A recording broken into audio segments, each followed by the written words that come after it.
ઓ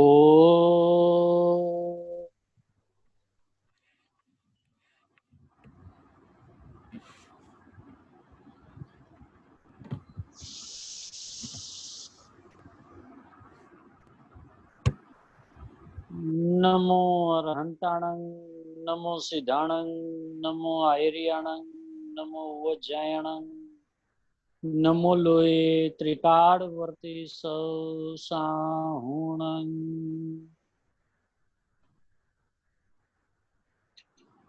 મંગલમ ભગવાન વીરો, મંગલમ ગૌતમો ગણી, મંગલમ કુંકુંધાર્યો જૈન ધર્મોસ્તુ મંગલમ.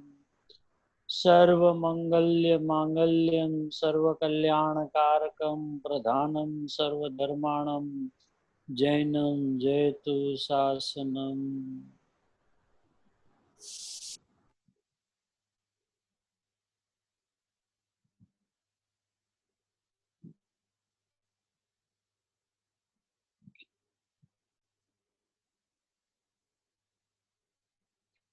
જિનેન્દ્ર પરમાત્માની દિવ્ય ધ્વનિના સારરૂપ આ શ્રી ગ્રંથાધિરાજ સમયસારજી પરમાગમ, જે પરમાગમની બીજ ત્રીજી મંગલમય ગાથા,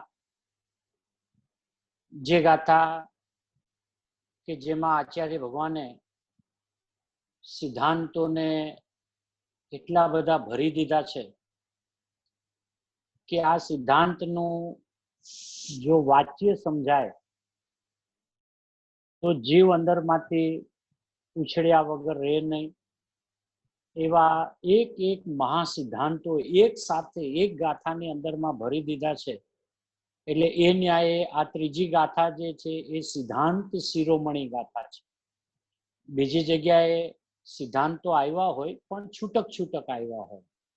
અહીંયા એક સાથે એક જ ગાથાની અંદરમાં ક્રમથી એક સાથે આચાર્ય ભગવાને બધા સિદ્ધાંતોને મૂકીને ખરેખર આપણને ન્યાલ કરી દીધા છે. આ એક ગાથા તો સ્વાનુભૂતિ માટે બસ થઈ પડે હે ને, અને પૂરી સમજાય તો સીધું કેવળ જ્ઞાન પ્રગટ થાય એવી આ અદ્ભુત ગાથા છે. ત્રીજી ગાથા ઉપર પૂજ્ય ગુરુદેવ શ્રીનું સળંગ પ્રવચન નંબર 13, સમયસાર સિદ્ધિ ભાગ 1, પેજ નંબર 130.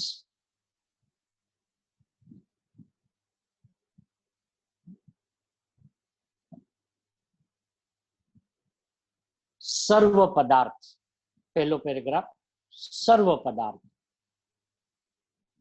વાત તો એમ લીધી છે ને આચાર્ય ભગવાને, કેવા છે સર્વ પદાર્થો, કેવો છે જીવ, એ વાત આપણી બીજી ગાથામાં કરી દીધી. કેવો છે જીવ નામનો પદાર્થ. અને અહીંયા સામાન્યપણે બધા પદાર્થને લીધા છે. એમાં આચાર્ય ભગવાનનું ઊંડું રહસ્ય છે કે કેમ પ્રભુ આપે અહીંયા બધાને લીધા. આપ તો સમયસારની કહેવાની પ્રતિજ્ઞા કરી છે, તો સમયસારમાં અમે તો એમ સમજીએ છીએ કે એકલા જીવ દ્રવ્યની વાત છે, કે બાપુ જીવ દ્રવ્યની જ વાત કરી છે, પણ બીજા પણ સમય છે જગતમાં, એટલે કે બીજા પદાર્થો છે જગતમાં, અને એ અને જીવ પદાર્થ અત્યંત નિકટ રહેલા છે. એટલે એ હવે જ્યારે બીજા સિદ્ધાંતની અંદરમાં વાત કરશે, એની પૂર્વની અંદરમાં પહેલી વાત તો એમ કીધી કે દરેક દ્રવ્ય પોતામાં રહેલા પોતાના અનંત ગુણ પર્યાયોના સમૂહને ચુંબે છે, સ્પર્શે છે, અડે છે, તો પણ પરસ્પર એકબીજાને અડતા નથી. એ સિદ્ધાંતને એટલો દ્રઢ કરાવે છે, એટલું ઘૂંટાવે છે કે પ્રભુ આજ દિવસ સુધી તું પરદ્રવ્યથી અછૂતો રહ્યો છે, એટલે એ ન્યાયે આજ દિવસ સુધી મને ખરેખર અશુદ્ધતા આવી નથી. મેં કલ્પનામાં ઊભી કરી છે એ મારો અપરાધ છે, પણ મારામાં કોઈ બીજી અશુદ્ધતા આવી ગઈ છે એમ તો છે નહીં. કેમ કે પ્રભુ આપે જ્યાં પહેલું જ બંધારણ, પહેલો જ સિદ્ધાંત એટલો અદ્ભુત આપી દીધો કે દરેક દ્રવ્ય પોતામાં રહેલા ગુણ પર્યાયોને, એટલે પોતે દ્રવ્ય છે પોતામાં અનંતા ગુણો છે એની સિદ્ધિ કરી, અનંતા ગુણોની અનંતી પર્યાયોનું પરિણમન થાય છે એ પણ સિદ્ધ કર્યું. હવે એ પરિણમન જે સમય થાય છે ત્યારે એ પરિણમન પોતાના દ્રવ્યમાં હોવાથી અભેદથી એમ કહેવાય કે પોતાના દ્રવ્યને, પોતાના ગુણોને અને એ પર્યાય પોતાને ચુંબે છે, અડે છે, સ્પર્શે છે. તો પણ પરસ્પર, હવે પરસ્પર શબ્દ આચાર્ય ભગવાને મૂકીને બીજા દ્રવ્યોની સિદ્ધિ કરી દીધી.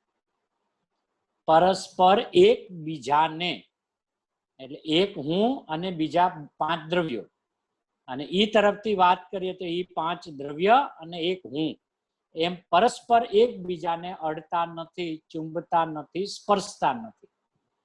હવે આ સિદ્ધાંત સમજાય તો કેમ એક દ્રવ્ય બીજા દ્રવ્ય રૂપે થતું નથી, એનું રહસ્ય ઉકેલાઈ જાય કે ન થવાનું શું કારણ છે. બધા જ ક્ષેત્રથી અત્યંત નિકટ રહેલા છે અને અનાદિ અનંત છે બધા દ્રવ્ય, તો પછી ઈ નથી પરિણમતા બીજા દ્રવ્ય રૂપે, એનું શું કારણ? તો કે પેલો આ મહા સિદ્ધાંત છે એ જો સમજાય કે અડતા જ નથી, ચુંબતા જ નથી, સ્પર્શતા જ નથી, તો કે અન્યને ન સ્પર્શે, તો ઈ સમય સ્પર્શે છે કોને? તો કે પોતામાં રહેલા પોતાના અનંતા ગુણો અને પોતાના પરિણામો. હવે સ્પર્શે છે એમ કેવા પાછળનો શું હેતુ છે એ આગળ આવશે થોડુંક, કે સ્પર્શે છે એમ પેલું શું કામે લીધું? ખાલી એટલું કીધું હોત કે દરેક દ્રવ્ય પોતાના અનંતા ગુણ પર્યાયોના સમૂહમાં રહેલું છે. આ સ્પર્શે છે એમ શું કામે મૂક્યું? દરેક વાત વિચાર માંગે ને કે સાહેબ પ્રભુ આપે સ્પર્શે છે એમ સ્પેશિયલ કેમ લીધું? અડતો નથી, ચુંબતો નથી બીજા દ્રવ્યોને, એવું શું કામે લીધું? એમ લખત આપ કે પ્રભુ દરેક દ્રવ્ય પોતાના ગુણ પર્યાયોની અંદરમાં રહેલું છે. તો કે એનું રહસ્ય છે કે ચુંબે છે, સ્પર્શે છે, એ શબ્દ શું કામ મૂક્યો છે?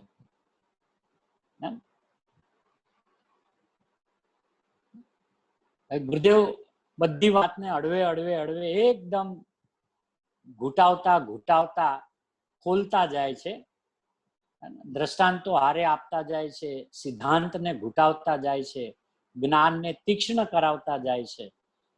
કે બાપુ આમાંથી કદાચ તે કોઈ પ્રકારનો વિચાર જો હજી સુધી ન કર્યો હોય તો આ વાત વિચારમાં લેજે પ્રભુ. એમનામ ખાલી સ્વતંત્ર છે બધા દ્રવ્ય એમ બોલી દેવાથી સ્વતંત્રતા નહીં બેસે. પડે પડની એક એક પર્યાયની સ્વતંત્રતા છે, તો એ કેવી રીતે બેસે? એટલે ગુરુદેવ હવે એની વાત કરે છે હળવે હળવે. ગુરુદેવ એમ કીધું કે સર્વ પદાર્થો, એમ આવ્યું ને, સર્વ પદાર્થ જ્યાં જીવ ગતિ કરે એ પોતાના ગુણ પર્યાયને સ્પર્શીને ગતિ કરે, પણ ધર્માસ્તિકાયને એ અડે છે એમ નથી. હવે આવી કેમ વાત લીધી ગુરુદેવે કે ગતિ કરે છે, તો ગતિમાં 2 દ્રવ્ય આવ્યા, જીવ અને પૂતગલ, કે જેમાં ક્રિયાવર્તી શક્તિ છે, જે શક્તિને લઈને એક ક્ષેત્રથી બીજા ક્ષેત્રે ગમન કરે છે. ત્યારે ધર્માસ્તિકાયને નિમિત્ત કહેવાય છે. તો ઈ ધર્માસ્તિકાયને અડીને ઈ જાય કે નહીં?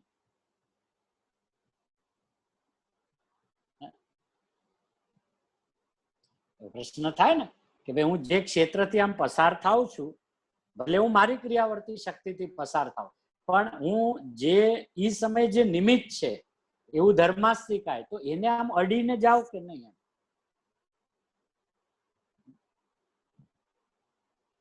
ગુરુદેવની જો જ્ઞાનની તીક્ષ્ણતા કેવી છે અને ઊંડાણ ગુરુદેવનું કેવું છે, અને પોતાએ કેટલું ખેડાણ કર્યું છે, એના એક એક વચન ઉપરથી આપણને ખ્યાલ આવે કે ગુરુદેવનું જ્ઞાન કેટલું ગંભીર અને ઊંડું છે, જે આપણે વિચારમાં ન લઈ ગુરુદેવ આમ આપણી સામે આમ પ્રત્યક્ષ વાણીની અંદરમાં આખી વાતને આમ રજૂ કરી દે. ત્યારે આપણને વિચાર કરતા કરી દે કે પ્રભુ આ શું કહી ગયા? કે જો પ્રભુ જીવ ગતિ કરે છે, હા પ્રભુ, તો એ ગતિ જે સમયે કરે છે ને એ સમય એ પોતાના ગુણ પર્યાયને સ્પર્શીને ગતિ કરે છે. પણ ધર્માસ્તિકાયને એ અડે છે એમ નથી. કારણ કે આ જે બીજા 5 દ્રવ્યો છે એ બધાના પોતપોતાના ખાસ ગુણોથી વાત કરી હતી ને. આકાશ, અવગાન, એક સ્થિતિમાં, એક ગતિમાં, એક પરિવર્તનની અંદરમાં બધા દ્રવ્યોને નિમિત્ત તરીકે જે લીધા, તો એ સમય પ્રભુ હું જયારે ગતિ કરું ત્યારે તો ધર્માસ્તિકાયને આમ અડીને જ જાતો હશો ને એમ કે ના, તો સાહેબ ગતિ કરું છું ને તોય અડતો નથી કે ના, તો કેવી રીતે છે? તો કે એ સમય પણ પોતામાં તો ગુણ પર્યાયનું બંધારણ તો છે જ કે હા પ્રભુ, તો એને સ્પર્શીને ગતિ કરે છે. એટલે શું કે જીવ જીવ જીવ જીવ જીવ જીવ જીવ જીવ જીવ જીવ જીવ એમ જીવ જીવને સ્પર્શતો ગતિ કરે છે. ભલે 1 સેકન્ડની અંદરમાં અહીંયાથી જે ક્ષેત્રે જાય, માન લો કે અત્યારે આપણે બધા અહીંયાથી નેક્સ્ટ આપણી જર્ની છે એ બધા આપણે સ્વર્ગમાં જવાનું, બરાબર? હવે અહીંયાથી સ્વર્ગમાં આપણે જાશું, ભલે સમયનો મર્યાદા બહુ ઓછી છે, કારણ કે આપણી ક્રિયાવર્તી શક્તિ ક્ષેત્રથી ક્ષેત્રાંતર થવાની ઘણી મોટી છે. એટલે એમ કે ને કે આંખના પલકારામાં તો જીવ બીજી જગ્યાએ ઉપજી જાય છે એમ. તો હવે એ જે આંખના પલકારામાં જેટલો બી સમય ગયો, 1 સમય, 1.5 સમય, 1.25 સમય, 2 સમય, જે બી એનું ગણિત હોય, તો એ 2 સમય સુધી જે મારી યાત્રા થાય છે અહીંયાથી બીજા ક્ષેત્રે, તો સાહેબ વચ્ચે ધર્માસ્તિકાય છે ને નિમિત્ત તરીકે ક્રિયાવર્તી શક્તિમાં, કે હા તો સાહેબ એને તો અડીને જાઓ કે નહીં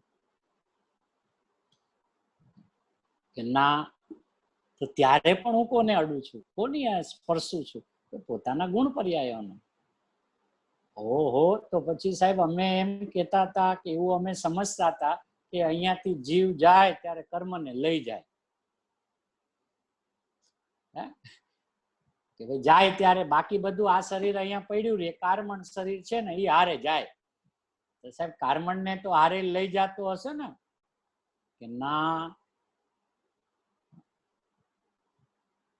કે તો હું મને સ્પર્શીને ગતિ કરું છું કે હા, કે જો એમ ન હોય તો હું જીવ દ્રવ્ય તરીકે જ ન રહી શકું.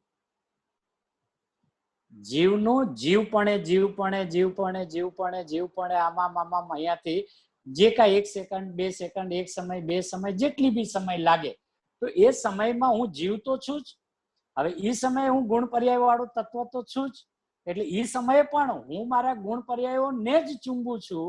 એ સિદ્ધાંત સિદ્ધ કરવો છે કે એમ નથી કે ક્યાંય જઈને સ્થિર થઈ ગયો પછી હવે એ પોતાના ગુણ પર્યાયોને ચૂંબે છે, અડે છે એમ. પણ જયારે ગમન કરે ને ત્યારે જ્યાં જ્યાં વચ્ચે આવતા બધાને અડીને જાય એમ કે ના, તો આમ આનંદ આવી જાય ને કે તો પ્રભુ પછી તો અશુદ્ધતા ક્યાં રહી, કે તો કેવું છે, અડે જ નહીં કોઈને તો તું અશુદ્ધ કેવી રીતે થાય? સ્પર્શે જ નહીં તો તારામાં અશુદ્ધતા આવે જ કેવી રીતે? અચ્છા, તે જીવ દ્રવ્ય તરીકે, ચૈતન્ય તત્વ તરીકે આપણી જે હયાતી જે છે એને 1 સેકન્ડ પણ છોડી નથી. સમજણનો પ્રકાર જે બી હોય, જ્ઞાનમાં સમજણ વર્તમાનમાં જે કાંઈ હોય એ એની જગ્યાએ છે, પણ એ સમયે પણ મારું જે જીવત્વપણું છે, ચૈતન્યત્વપણું છે, એ તો એવું ને એવું છે ને, અનંત ગુણાત્મક, અનંત પર્યાયાત્મક, હે ને? તો ત્યારે પણ હું તો મારા ગુણ પર્યાયોના ચક્રને જ ચૂંબું છું. ભલે ઊંધો સમજતો હોય કે સીધું સમજતો હોય એ પછીની વાત છે, પણ ત્યારે પણ હું ચૂંબું છું, અડું છું, સ્પર્શું છું તો મારા જ ગુણ પર્યાયોને. આ તો આમ જીવ ઉભો થઈ જાય ને, ઓહો, મારા ગુણ પર્યાયોને જો હું અડતો હોય 24 કલાક અને અનાદિ અનંત, તો પછી એનો અર્થ કે જીવ તરીકે તો મારી હયાતી ત્રિકાળ શુદ્ધ છે. તો ફટ દઈને શુદ્ધતાનું બહુમાન આવી જાય, પૂર્ણતાનું બહુમાન આવી જાય, તો ફટ દઈને આનંદિત થઈને જે રૂપે પરિણમન થયું પછી એને નામ સમ્યક દર્શન પડે. આ પહેલો સિદ્ધાંત જ એટલો જડબે સલાક છે. આચાર્ય ભગવાને એટલી કરુણા કરીને સિદ્ધાંત મૂક્યો છે કે બાપુ આના એક વચનની અંદરમાં ગર્ભમાં એટલું ઊંડાણ છે. તારા જ્ઞાનમાં જેટલી તાકાત હોય એટલા ઊંડાણથી આ સિદ્ધાંતને અંદરમાં બેસાડ. અને ગુરુદેવ કેટલા બધા દ્રષ્ટાંતો આપીને કે જેનાથી જીવને પરિચય છે, એવા એવા દ્રષ્ટાંતો આપે કે ફટ દઈને વિચાર કરવાનો અવકાશ આવે. અને સવારે રોટલીની વાત આવી, અગ્નિની વાત આવી, ગરમ પાણીમાં હાથ નાખે તો ફોડલા પડી જાય છે, ગરમ પાણીથી નહીં. રોટલી તાવડીને અડતી નથી, તાવડી અગ્નિને અડતી નથી. અને જે બધા રોજના પરિચય વાળા જે પ્રસંગો છે, જે ઘટનાઓ છે, ગુરુદેવ એના ઉપર સુધી નજર કરાવી કે આમાં તું જોઈ લે.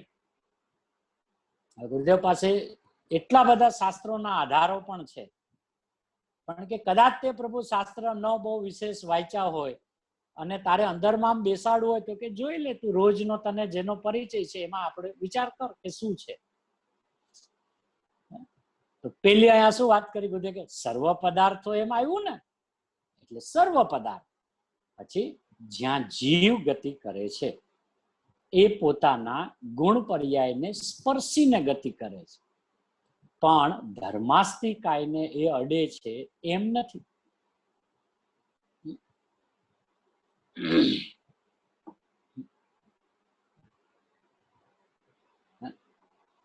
કે ચલો જીવ કદાચ ધર્માસ્તિકાયને ન અડે, પણ સાહેબ ધર્માસ્તિકાય તો જીવને અડી હકે કે નહીં? ગુરુદેવ બે બાજુથી સોલિડ કરાવે છે. આ બાજુથી ભલે મેં વાત કરી, તારે ઓલી બાજુ બી હારે હારે બેસાડવું. નહીતર એવો પણ વિચાર આવે ને કે ચલો જીવ ન અડે તો બરાબર, પણ ઓલો ધર્માસ્તિકાય ને શું પ્રોબ્લેમ, એ તો અડી હકે ને. તેમ ધર્માસ્તિકાય છે માટે આને અડે છે ગતિ કરનારને એમ નથી. તો પછી ધર્માસ્તિકાય શું કરે આખો દી? તો કે ઈ પોતામાં રહેલા પોતાના અનંતા ગુણ પર્યાયના ચક્રના સમૂહને ઈ ચુંબે છે, એને સ્પર્શે છે. ઈ એનું સ્પર્શન એની સાથે છે એટલે ઈ બીજા દ્રવ્ય રૂપે પરિણમતું નથી.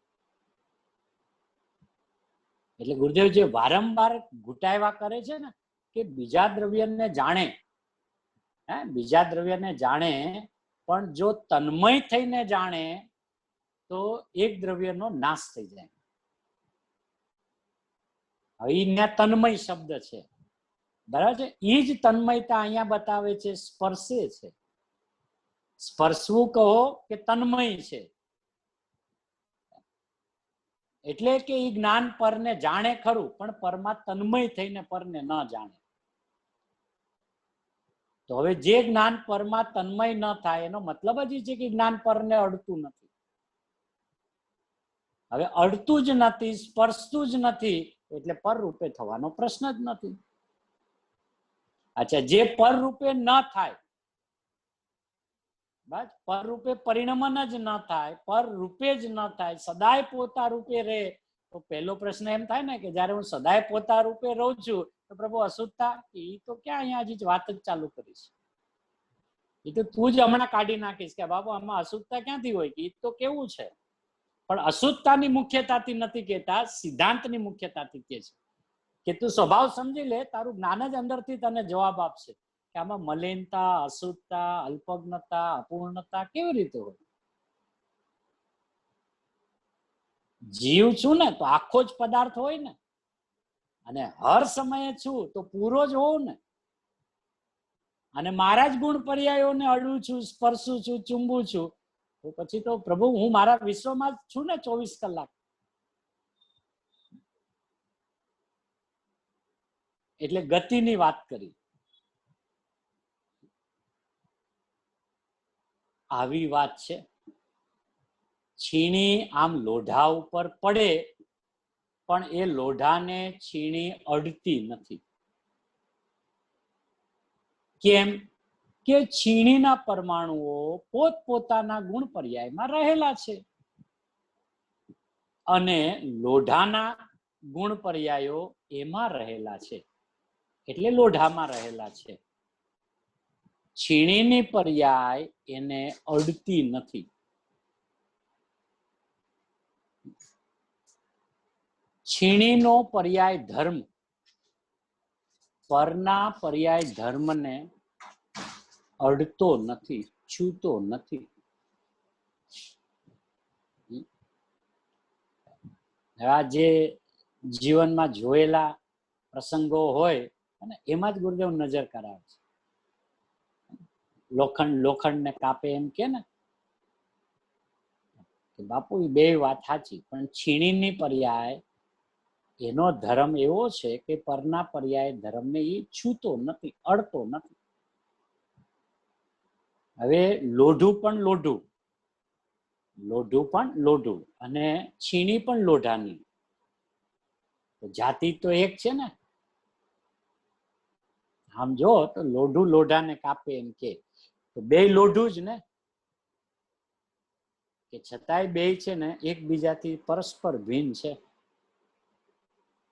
હવે એ જે છીણીના આકારમાં જે લોઢું રહ્યું છે ને એ પોતાના ગુણ પર્યાયોને અડેલું છે. અને અહીંયા જે લોખંડનો પાઇપ છે ઈ લોખંડમાં એના ગુણ પર્યાયોને અડીને રહ્યો છે. અને એમાં જે કટકા થાય છે, પીસ થાય છે, એની તે સમયની પર્યાયને લઈને છૂટા પડે છે. ત્યારે એમાં છીણીને નિમિત્ત કહેવાય. અને અહીંયા ગુરુદેવ કે છે છીણીનો પર્યાય ધર્મ, દ્રવ્યની વાત જ નથી કરતા, ગુણોની વાત જ નથી કરતા, છીણીનો પર્યાય ધર્મ. હે ને, કોઈ એમ કે ભાઈ દ્રવ્ય તો ક્યાં કોઈને અડે જ છે, હે ને, એક દ્રવ્ય કઈ બીજા દ્રવ્યને તો અડતું નથી, કે અહીંયા દ્રવ્યની વાત નથી, પર્યાયની વાત ચાલે છે. કે છીણીનો પર્યાય ધર્મ, પરના પર્યાય ધર્મને છૂતો એટલે અડતો નથી. કેટલો એને અહંકાર કાઢવો પડશે. અને જ્યાં હોય ત્યાં મેં કર્યું, મેં કર્યું, મેં કર્યું, એમ ઠરી જાય ને અંદર. આ સિદ્ધાંત જો અંદરમાં આત્મસાત થઈ જાય તો ઠરી જાય ને. એટલે કે બાપુ તારે કેટલો બધો અહંકાર કાઢવો પડશે. હવે તું જયારે આ વાત સમજીશ ને તો તને સ્વાભિમાન આવી જશે, અહંકાર તારો ઓગળી જશે. ઓહો, હું તો જીવ દ્રવ્ય, આજ દિવસ કોઈને અડ્યો નથી, અનંત દ્રવ્યોની સાથે રહ્યો, ક્ષેત્રથી અત્યંત નિકટ રહ્યો, પણ બધાથી અછૂતો રહ્યો.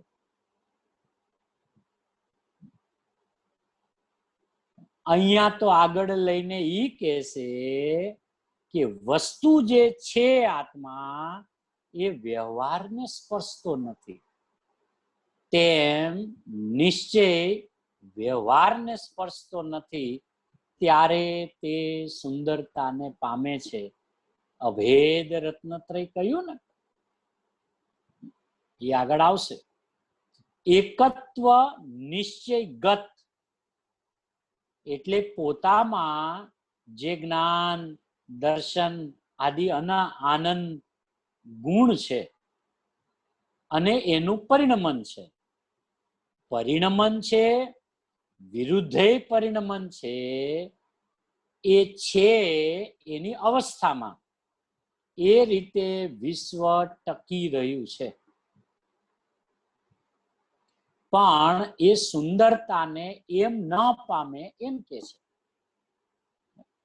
હવે અહીંયા મુખ્યપણે શું બતાવવું છે કે દ્રવ્ય જેવું છે, ગુણ જેવા છે, પર્યાયનું પરિણમન એ રૂપે થાય, ઈ પર્યાયની શોભા, ઈ પર્યાયનું સ્વરૂપ રૂપે જે પરિણમન થાય છે એ એની સુંદરતા છે. પછી કોઈ એનો એવો અર્થ કરી લે કે ભાઈ વિરુદ્ધે પરિણમન ને અવિરુદ્ધે, તો વિરુદ્ધ પરિણમન એ મારું જ છે ને, એ પણ સુંદરતાને પામે છે. એ કઈ રીતે સુંદરતાને પામે છે એ આગળ સમજશું. અત્યારે એની સુંદરતાની વાત નથી કરવી. અહીંયા તો દ્રવ્ય, ગુણ અને પર્યાય. સુંદરતાને તો વિકૃત રહિત આત્મા પોતાની નિર્મળ અભેદ રત્નત્રયને પામે એ એની સુંદરતા છે.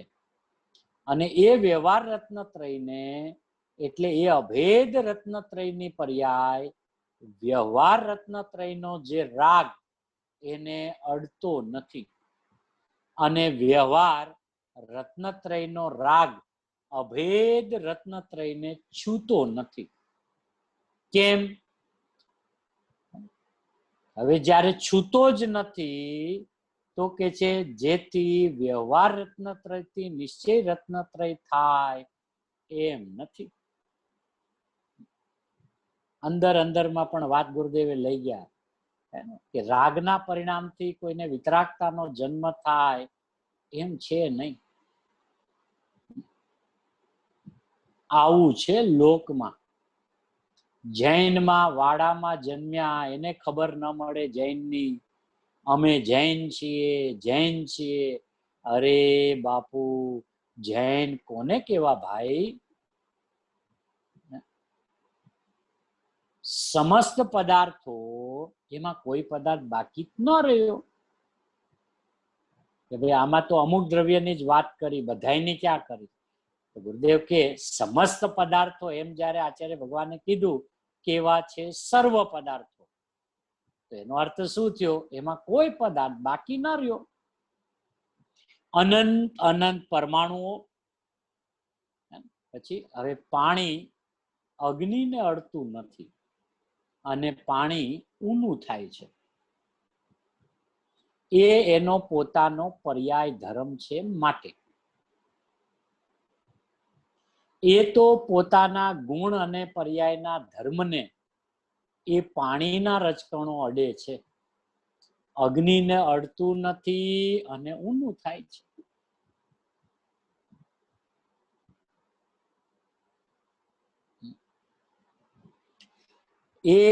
એની એટલે પાણીના રજકણની સ્પર્શ ગુણની પર્યાય છે. એ પર્યાય અગ્નિથી થઈ નથી. નહીં તો અગ્નિથી પાણી ઊનું થયું એ તો પ્રત્યક્ષ છે. એટલે હવે સામેવાળાના પક્ષથી ગુરુદેવ વાત કરે છે કે સાહેબ, આમ તો નહીતર તો અગ્નિથી પાણી ઊનું થયું એ તો અમને પ્રત્યક્ષ છે. એને પેલું પાણી ઠંડુ હતું, હવે એ અગ્નિને અડ્યું ત્યારે ઊનું થયું. આવું તો અમે પ્રભુ રોજ જોઈએ છીએ. બાપુ, તું શું જુએ છો?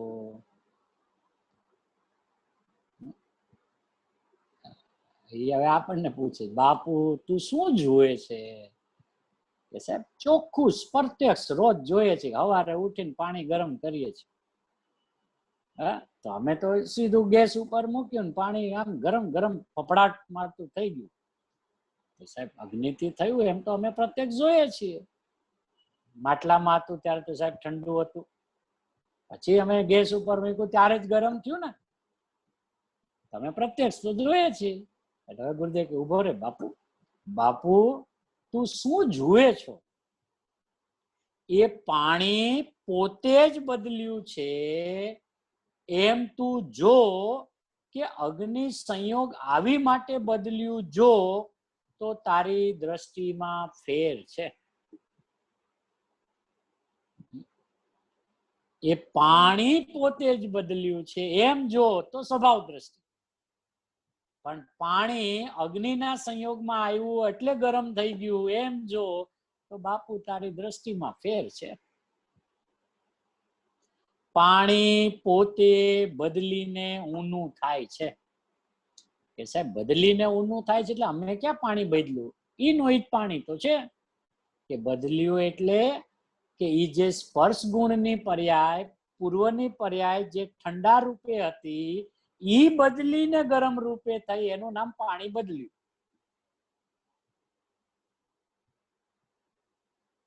પાણી પોતે બદલીને ઊનું થાય છે એમ.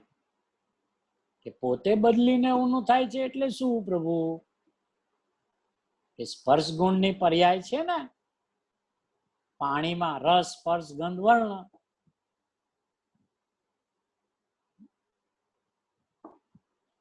એ સંયોગી ચીજથી ઊનું થયું છે એમ ત્રણ કાળમાં નથી.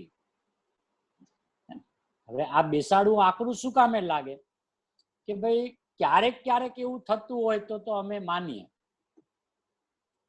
પણ અમારી એવડી મોટી ટીમ છે કે સાહેબ બધાને હું બોલાય આવું, બધા તમને શું જવાબ આપે છે કયો? ગુરુદેવ કે આખા ગામને લઈ આવ, આખા વિશ્વને લઈ આવ, અને ઈ જો સંયોગ દ્રષ્ટિથી જોતા હોય તો બધા જૂઠા છે. એટલે સાહેબ આટલો મોટો સંખ્યાનો પ્રવાહ ઈ ખોટો ને તમે એક જ હાચા. હા, અમે એક જ હાચા. તમારામાં એવી સચ્ચાઈ વાળી શું વાત છે, એવો પ્રશ્ન થાય ને. અને અમે શું કામ ખોટા, તમે જ કેમ એકલા હાચા? કે બાપુ જો અમે વસ્તુને એના સ્વભાવથી જોઈએ છીએ. અમે પાણી પોતાથી ગરમ થતું દર વખતે જોઈએ છીએ, અને તું દર વખતે એમ જોવે છે ને કે પાણી અગ્નિથી ગરમ થાય છે, કે હા, આનું નામ બાપુ દ્રષ્ટિનો મોટો ફેર છે. તારે આખા ગામને વિશ્વને જેટલા લાવવા એટલા લાવ, આ દ્રષ્ટિ નહીં ફરે સ્વભાવ વાળી. કે તો તમારે ફરવું પડશે બાપુ. જો અનંત કાળ સુખી રહેવું હોય તો વસ્તુને એના સ્વભાવથી જોવાની ટેવ પાડી દે. પાણી ગરમ થાય છે, કોણ ના પાડે છે? નિમિત્તમાં, સંયોગમાં, નિમિત્તમાં અગ્નિ છે, કોણ ના પાડે છે? પણ અગ્નિથી પાણી ગરમ થાય છે એની ના છે. એમ નથી કેતા અગ્નિ પાણી પડ્યું એની મેળે ગરમ થઈ ગયું છે, એમ અમે નથી કેતા. અગ્નિ હો, પણ તમને ખબર છે અગ્નિ પાણીને અડતી નથી ત્યારે અગ્નિ રે ને. નહીતર શું થાય, જો અગ્નિ પાણીને અડી જાય ને તો તું તો શું સમજે છે કે અગ્નિ ઉપર પાણી પડે શું થાય? અગ્નિ ઉપર પાણી પડે તો સાહેબ અગ્નિ ઓલવાઈ જાય, એમ તું માને છે ને. કે હા, તો હવે આ આઈડી નહીં હોય તો જ અગ્નિ રહી ને.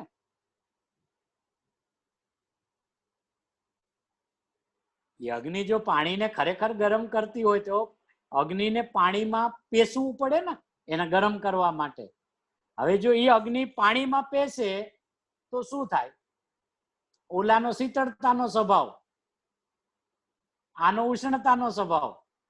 તો બાપુ એ તો શીતળ સ્વભાવ તો ઉષ્ણ સ્વભાવને હણી નાખશે ને. તો અમે કોઈ દી વિચાર ના કર્યો.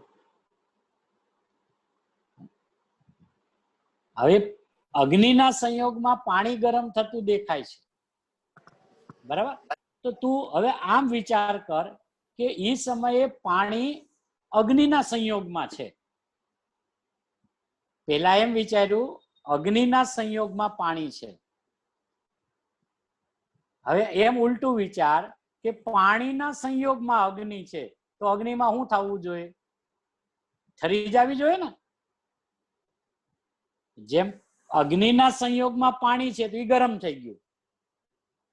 હવે પાણીના સંયોગમાં અગ્નિ છે એમ જો તો આ ઠરી જવી જોઈએ ને. તું એક તરફી કેમ જોવે છે? ન્યાયથી બે બાજુ વાત કર. અગ્નિથી પાણી ગરમ થયું એમ એક તરફી વાત કરે છે. તો હું એમ કઉ છું કે એ સમયે ઠંડા પાણીના સંયોગમાં અગ્નિ છે. તું કે છે કે અગ્નિના સંયોગમાં પાણી છે અને પાણીને અગ્નિ ગરમ કરે છે. હવે આપણી તારી વાત થઈ ગઈ પ્રભુ. કે હા, હવે એક મારી વાત જરાક મને જવાબ આપ કે હું એમ જોઉં છું કે પાણી અગ્નિના સંયોગમાં છે. તારી દ્રષ્ટિએથી વિચાર કરું તો મારી દ્રષ્ટિમાં તો એમ આવવું જોઈએ ને કે શીતળ પાણી ઉષ્ણ અગ્નિને ઠારી નાખે. આ તો ગેસ ઠરે છે? એ નથી ઠરતો. કેમ? એકનો ગુણ બીજામાં કામ કરે એમ તું જોવે છે ને. અગ્નિની ઉષ્ણતા પાણીને ગરમ કરે એટલે એનો ગુણ બીજામાં કામ કરે, ઉષ્ણતા વાળો. તો મારો એ પ્રશ્ન છે કે આનો શીતળતા વાળો ગુણ આમાં કામ ન કરે? એવું તો કોઈ વિચાર્યું જ નથી. કે બસ એટલે કઈ છે બાપુ તું શું જુએ છો? એમ ગુરુદેવ પૂછ્યું ને, બાપુ તું શું જુએ છો?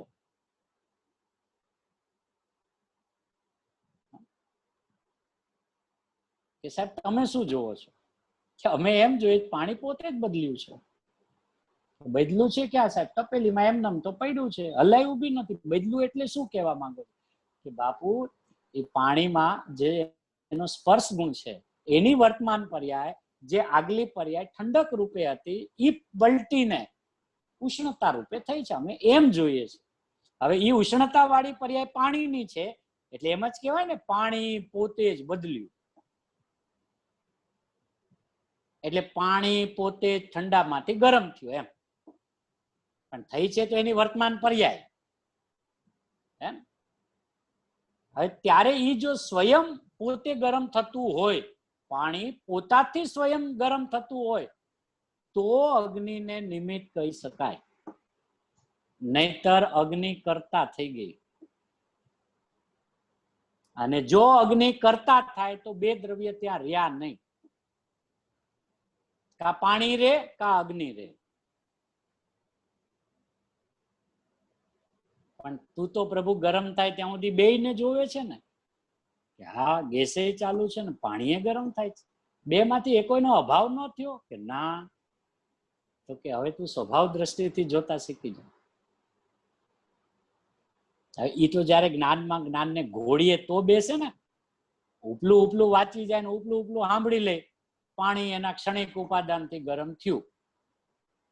ક્ષણિક ઉપાદાનથી ગરમ થયું તો અગ્નિથી નથી થયું ને એમ તું માને છે, પણ પાછું એનું જોર શું હોય? પણ નિમિત્તમાં અગ્નિ જ હોય. અરે એ પછીની વાત છે. દરેક વખતે અગ્નિ નિમિત્ત ન પણ હોય. લે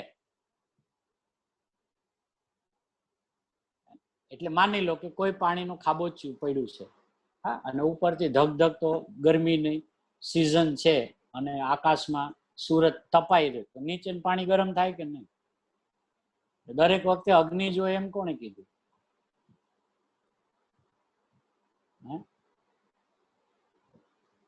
તડકામાં પાણી ગરમ થાય ને, તો બોલે એમ કે એ પણ એક પ્રકારની અગ્નિ જ છે ને એમ.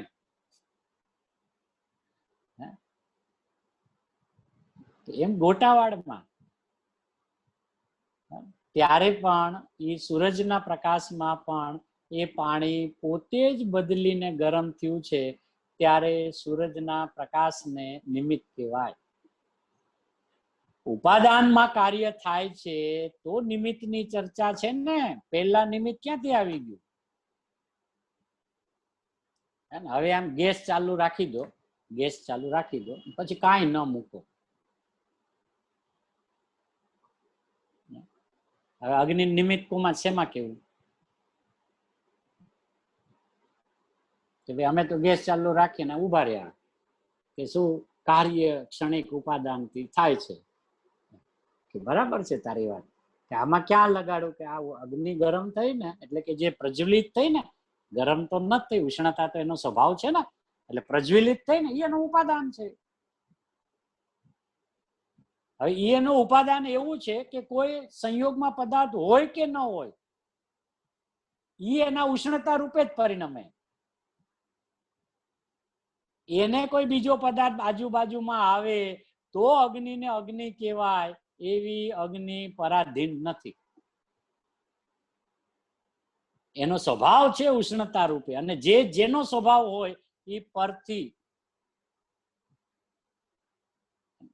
સવારે ગુરુદેવ મસ્ત વાત કરી હતી, સ્વથી છે ને પરથી નથી, સ્વપણે છે ને પરપણે નથી. તો જે સ્વપણે છે પરપણે છે જ નહીં, એટલે જે સ્વતંત્ર છે, હે ને. હવે સ્વતંત્રતાના બે અર્થ થાય છે. એક સ્વતંત્ર એટલે પોતાનું જ તંત્ર પોતાના જ અંડરમાં છે, એનું નામ સ્વતંત્ર. અને એક એમ કે બધા દ્રવ્યો સ્વતંત્ર છે, તો એ બીજા દ્રવ્યોથી ભિન્નતા વાળી સ્વતંત્રતાની વાત છે. અને ઓલું સ્વતંત્ર જયારે પોતામાં લ્યો ત્યારે બધું જ મારું તંત્ર, એટલે મારો તંત્રમાં શું આવે? અનંતા ગુણો, અનંતી પર્યાય. ઈ મારું સ્વ છે, ઈ જ મારું તંત્ર છે, એટલે ઈ જ મારું, હે ને, મારું રાજ છે, કે જ્યાં મારું રાજ ચાલે છે.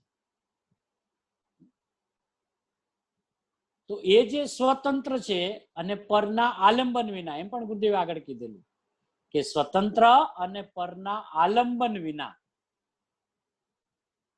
જેનું રહેવું, જેનું ટકવું, પોતાના ધર્મ અને ગુણ પર્યાયને ચુંબીને રહે છે. હવે એ અગ્નિને અગ્નિ રૂપે રહેવા માટે જગતમાં કેટલા પદાર્થો આજુબાજુમાં આવે તો અગ્નિ અગ્નિ રૂપે રહે? કે કોઈ નહીં. અચ્છા, પાણીને શીતળતા રૂપે રહેવું હોય તો કેટલા આજુબાજુ વાળા પદાર્થો બાજુમાં જોઈએ તો એ શીતળ રહે? કે જેનો સ્વભાવ હોય એને પરથી નિરપેક્ષ જ હોય. પછી આમ એક એક ને છૂટું પાડી પાડીને બેસાડીએ ને ત્યારે જ્ઞાન આપણું ખીલવા માંડે. ઓહો, ગુરુદેવ આવી સ્વતંત્રતાની વાત બતાવતા હતા. મેં તો ઉપર ઉપર કીધું બધા દ્રવ્યોની સ્વતંત્રતા છે, કણ કણ સ્વતંત્ર છે, અને આપણને ગુરુદેવે સ્વતંત્રતાના પાઠ ભણાવ્યા છે કે ગુરુદેવે 100% સ્વતંત્રતાના જ પાઠ ભણાવ્યા છે, પણ આ રીતે ભણાવ્યા છે. જે આવું એક એક પીખી પીખીને આપણને આપે છે ને છૂટું પાડી પાડી, એ રીતે એને અંદરમાં સ્વતંત્રતાના પાઠ પેલા પોતે ભણ્યા.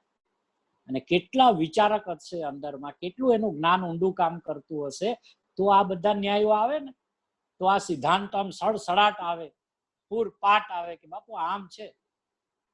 કે તું શું જુએ છે? લે સાહેબ, હું શું જોઉં છું? પાણી ગરમ થાય છે અગ્નિથી, એમ જોઉં છું.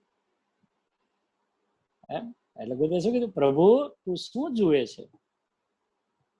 એ તો પાણી પોતે જ બદલ્યું છે. એમ તું જો કે અગ્નિ સંયોગ આવી માટે બદલ્યું છે, તો તારી દ્રષ્ટિમાં ફેર છે.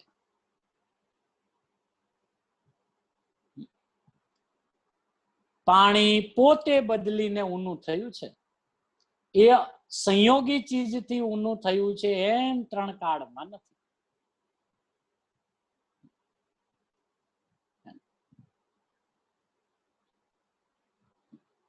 હવે આ બધા તંત્રનો અર્થ બહુ સરસ કર્યો.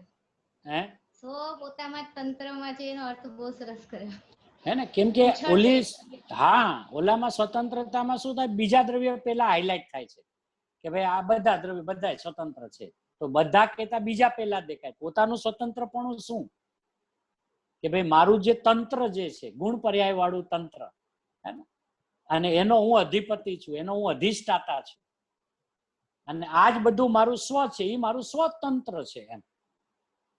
એટલે મારામાં દરેક ગુણો સમય સમય પરિણમે છે, બરાબર છે. એટલે ગુણ પણ છે, પરિણમન પણ છે. અને પરિણમનમાં વિશેષતા શું છે કે ગુણ પર્યાયના ચક્રના ચમૂને ચુંબતું સ્પર્શતું પરિણમે છે. કે આને શું કહેવાય કે આનું નામ સ્વતંત્ર.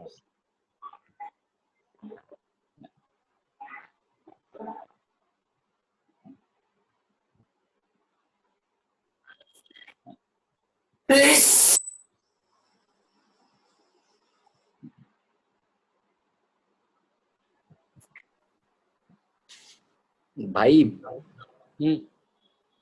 पानी और अग्नि के बीच में तपेला होता है, इसलिए पूछता नहीं, इसको कैसा एक्सप्लेन करेंगे? पानी के बीच में, पानी और अग्नि के बीच में तपेला होता है ना, इसके लिए पूछता नहीं. अगर तपेला नहीं हुआ तो अग्नि बुझ जाएगी पानी डाले तो इसको कैसा एक्सप्लेन करेंगे? मतलब ऐसा है कि देखिए वहां पे तीन चीज है, एक अग्नि है, बराबर. अभी मान लो कि अपन ये, आपका प्रश्न ऐसा है कि वो पानी के बीच में एक ये तपेला है स्टील का, जिसका भी है वो, है ना, बराबर. हाँ. तो वो दूसरा एंगल क्या लेगा मालूम है कि चलो पानी को तो इसलिए छूता नहीं, इसलिए वो अग्नि बुझती नहीं है. हाँ. है ना. अभी उसको बोलो कि तो फिर आपके नजर में वो तपेला का तो गर्म करता है ना. हाँ. तपेला को तो छूता है ना. बराबर. और तपेला फिर पानी को छूता है, इसका मतलब ऐसा हो गया ना. बराबर. तो उसने तपेला को ठंडा करना चाहिए. हाँ. वो नहीं करता.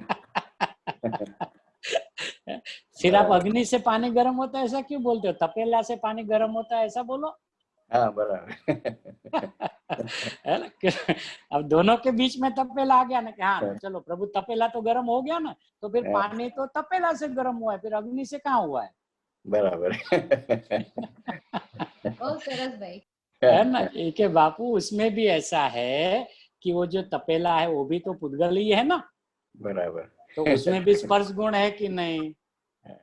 तो उसका भी स्पर्श गुण वाली पर्याय, जो तपेला पहले ऐसे ही पड़ा था, है ना, किचन में, तो तभी ठंडा था. अब उसकी भी तो पर्याय का परिणमन हुआ ना. बराबर. जैसे अग्नि, पानी का परिणमन चेंज हुआ, स्वयं से बदला, तो ये जो तपेला का परिणमन है वो भी तो स्वयं से ही बदला है ना. बराबर. बराबर. वरना तो एक दूसरे को छूता है वो आप सिद्ध करना चाहते हो ना, इसका मतलब. हाँ. हाँ. कि भाई दोनों के बीच में दीवार है तपेला, इसके लिए है ना अग्नि बुझती नहीं है। हाँ हाँ। तो मतलब आप तपेला इतना तो है तपेला ठंडा होना चाहिए पानी से, अग्नि नहीं तो चलो ठीक है, तपेला हाँ, ठंडा होना तो चाहिए, तपेला भी तो नहीं ठंडा होता। कर दो, हाँ क्योंकि अल्टीमेटली या तो अग्नि गर्म है, ठीक है, हाँ या हाँ, तपेला गर्म है। गर्म चीज तो है ना पानी के बराबर पास में, तो बराबर पानी जिसके संयोग में रहेगी उसको तो ठंडा कर ही देगा ना। बराबर बराबर अग्नि को चलो दूर रखो, है बराबर ना? तो तपेला तो आप जब उठाते हो तो आपने गुजराती में सांची के ना, हाँ हिंदी में भी हाँ कुछ बोलते होंगे, है ना, हाँ उसको उठाते हैं तो फिर हाँ सीधा ठंडे हाथ से उठा लो ना। हाँ तपेला नहीं नहीं नहीं, तपेला भी गर्म हो गया। तपेला कैसे गर्म हो गया? पानी गर्म हुआ ना। तो ये जो तीन चीज वहां पर है, एक अग्नि अग्नि में है, तपेला तपेला में है, और पानी पानी में है, बराबर बराबर। अब अग्नि ने अपना उष्ण स्वभाव 3 काल छोड़ा नहीं है और न किसी को छुया है। मैं तो यहाँ यही बात का इम्पोर्टेंट है कि एक दूसरे को छूते नहीं, बराबर चुंबते नहीं, स्पर्श नहीं करते, ठीक है। बराबर तो इसका अर्थ क्या हुआ कि अग्नि ने तपेला को छुआ नहीं। बराबर। तो पहला प्रश्न होता है साहब, फिर तपेला कैसे गर्म हो गया? हाँ है कि देखिए प्रभु, वो तपेला का जो स्पर्श गुण है ना, उसकी पर्याय पलट गई, पलट गई, वो गर्म हो गई, उष्ण तो हो वो गई। अपने आप स्वयं गर्म हो गया कि हाँ सर। अब पानी साहब कैसे गर्म हुआ? तपेला हुआ गर्म इसलिए पानी हुआ ना? तो नहीं प्रभु, जैसे तपेले में ऐसे पानी में। पानी भी तो रस स्पर्श गंध वर्ण वाला ही है ना, बराबर उसका भी स्पर्श गुण शीतल वाला उष्ण हो गया, तो सब बराबर रह गया ना, सबका अस्तित्व रह गया, कोई एक दूसरे में मिले नहीं, और सबने बराबर अपना अपना अस्तित्व जैसा है वैसा धर कर रखा। न अग्नि तपेला रूप हुई, न तपेला पानी रूप पानी हुआ, रूप हुआ, न पानी तपेला रूप हुआ, न तपेला अग्नि रूप हुआ। अग्नि रूप ये हुआ, तो हाँ, तीनों में से 2 का अस्तित्व खत्म हो जाए। बराबर बराबर बराबर, बहुत बड़ी, बहुत खूब। तो ये गुरुदेव की नजर देखो कितनी सूक्ष्म है कि पाणी પોતે બદલીને ઊનું થયું છે। અરે પ્રભુ, પાણી પોતે બદલીને ઊનું થાય એક વાર ઠીક છે, જ્યારે જોવો ત્યારે થાય। बराबर जीव क्या लगता है, ये कभी एक्सीडेंटली, कभी समझो जिंदगी में 2-5 बार ऐसा हो जाए तो हम समझे, लेकिन जब भी अग्नि पे रखो गर्म हो जाता है। कि देखिए जब अग्नि जलती है ना, तो वो उसका परिणमन है, तो उस समय पानी भी तो परिणमनशील स्वभावी है ना, बराबर है। और बीच में जो भी साधन है तपेला आदि, वो भी तो परिणमनशील स्वभावी है, क्योंकि वो भी गुण पर्याय वाला द्रव्य है। वही बराबर, स्पर्श वो गुण भी तो उसमें भी परिणम है। है, उसमें भी स्पर्श गुण है, पानी में भी स्पर्श गुण है, अग्नि में उष्णता वाला गुण है। बराबर। तो फिर अग्नि किसको छूती है? कि अग्नि अग्नि को छूती है। बराबर। वो उसका गुण पर्याय का जो धर्म है, मुख्यपन है उष्णता, है ना, वो अपने अनंत गुण और पर्याय के चक्र को चुंबती है अग्नि। फिर तपेला भी तो द्रव्य ही है ना, वो अपने गुण पर्याय को, ऐसा फिर पानी, कि पानी भी तो द्रव्य है, अपने गुण पर्याय को चुंबती है। तो हो गया ना, सबका अपना अपना अस्तित्व रह गया, एक दूसरे को छुए भी नहीं और एक दूसरे में मिले भी नहीं, और सब अपना अपना कार्य कर रहे हैं। बराबर बराबर है ना।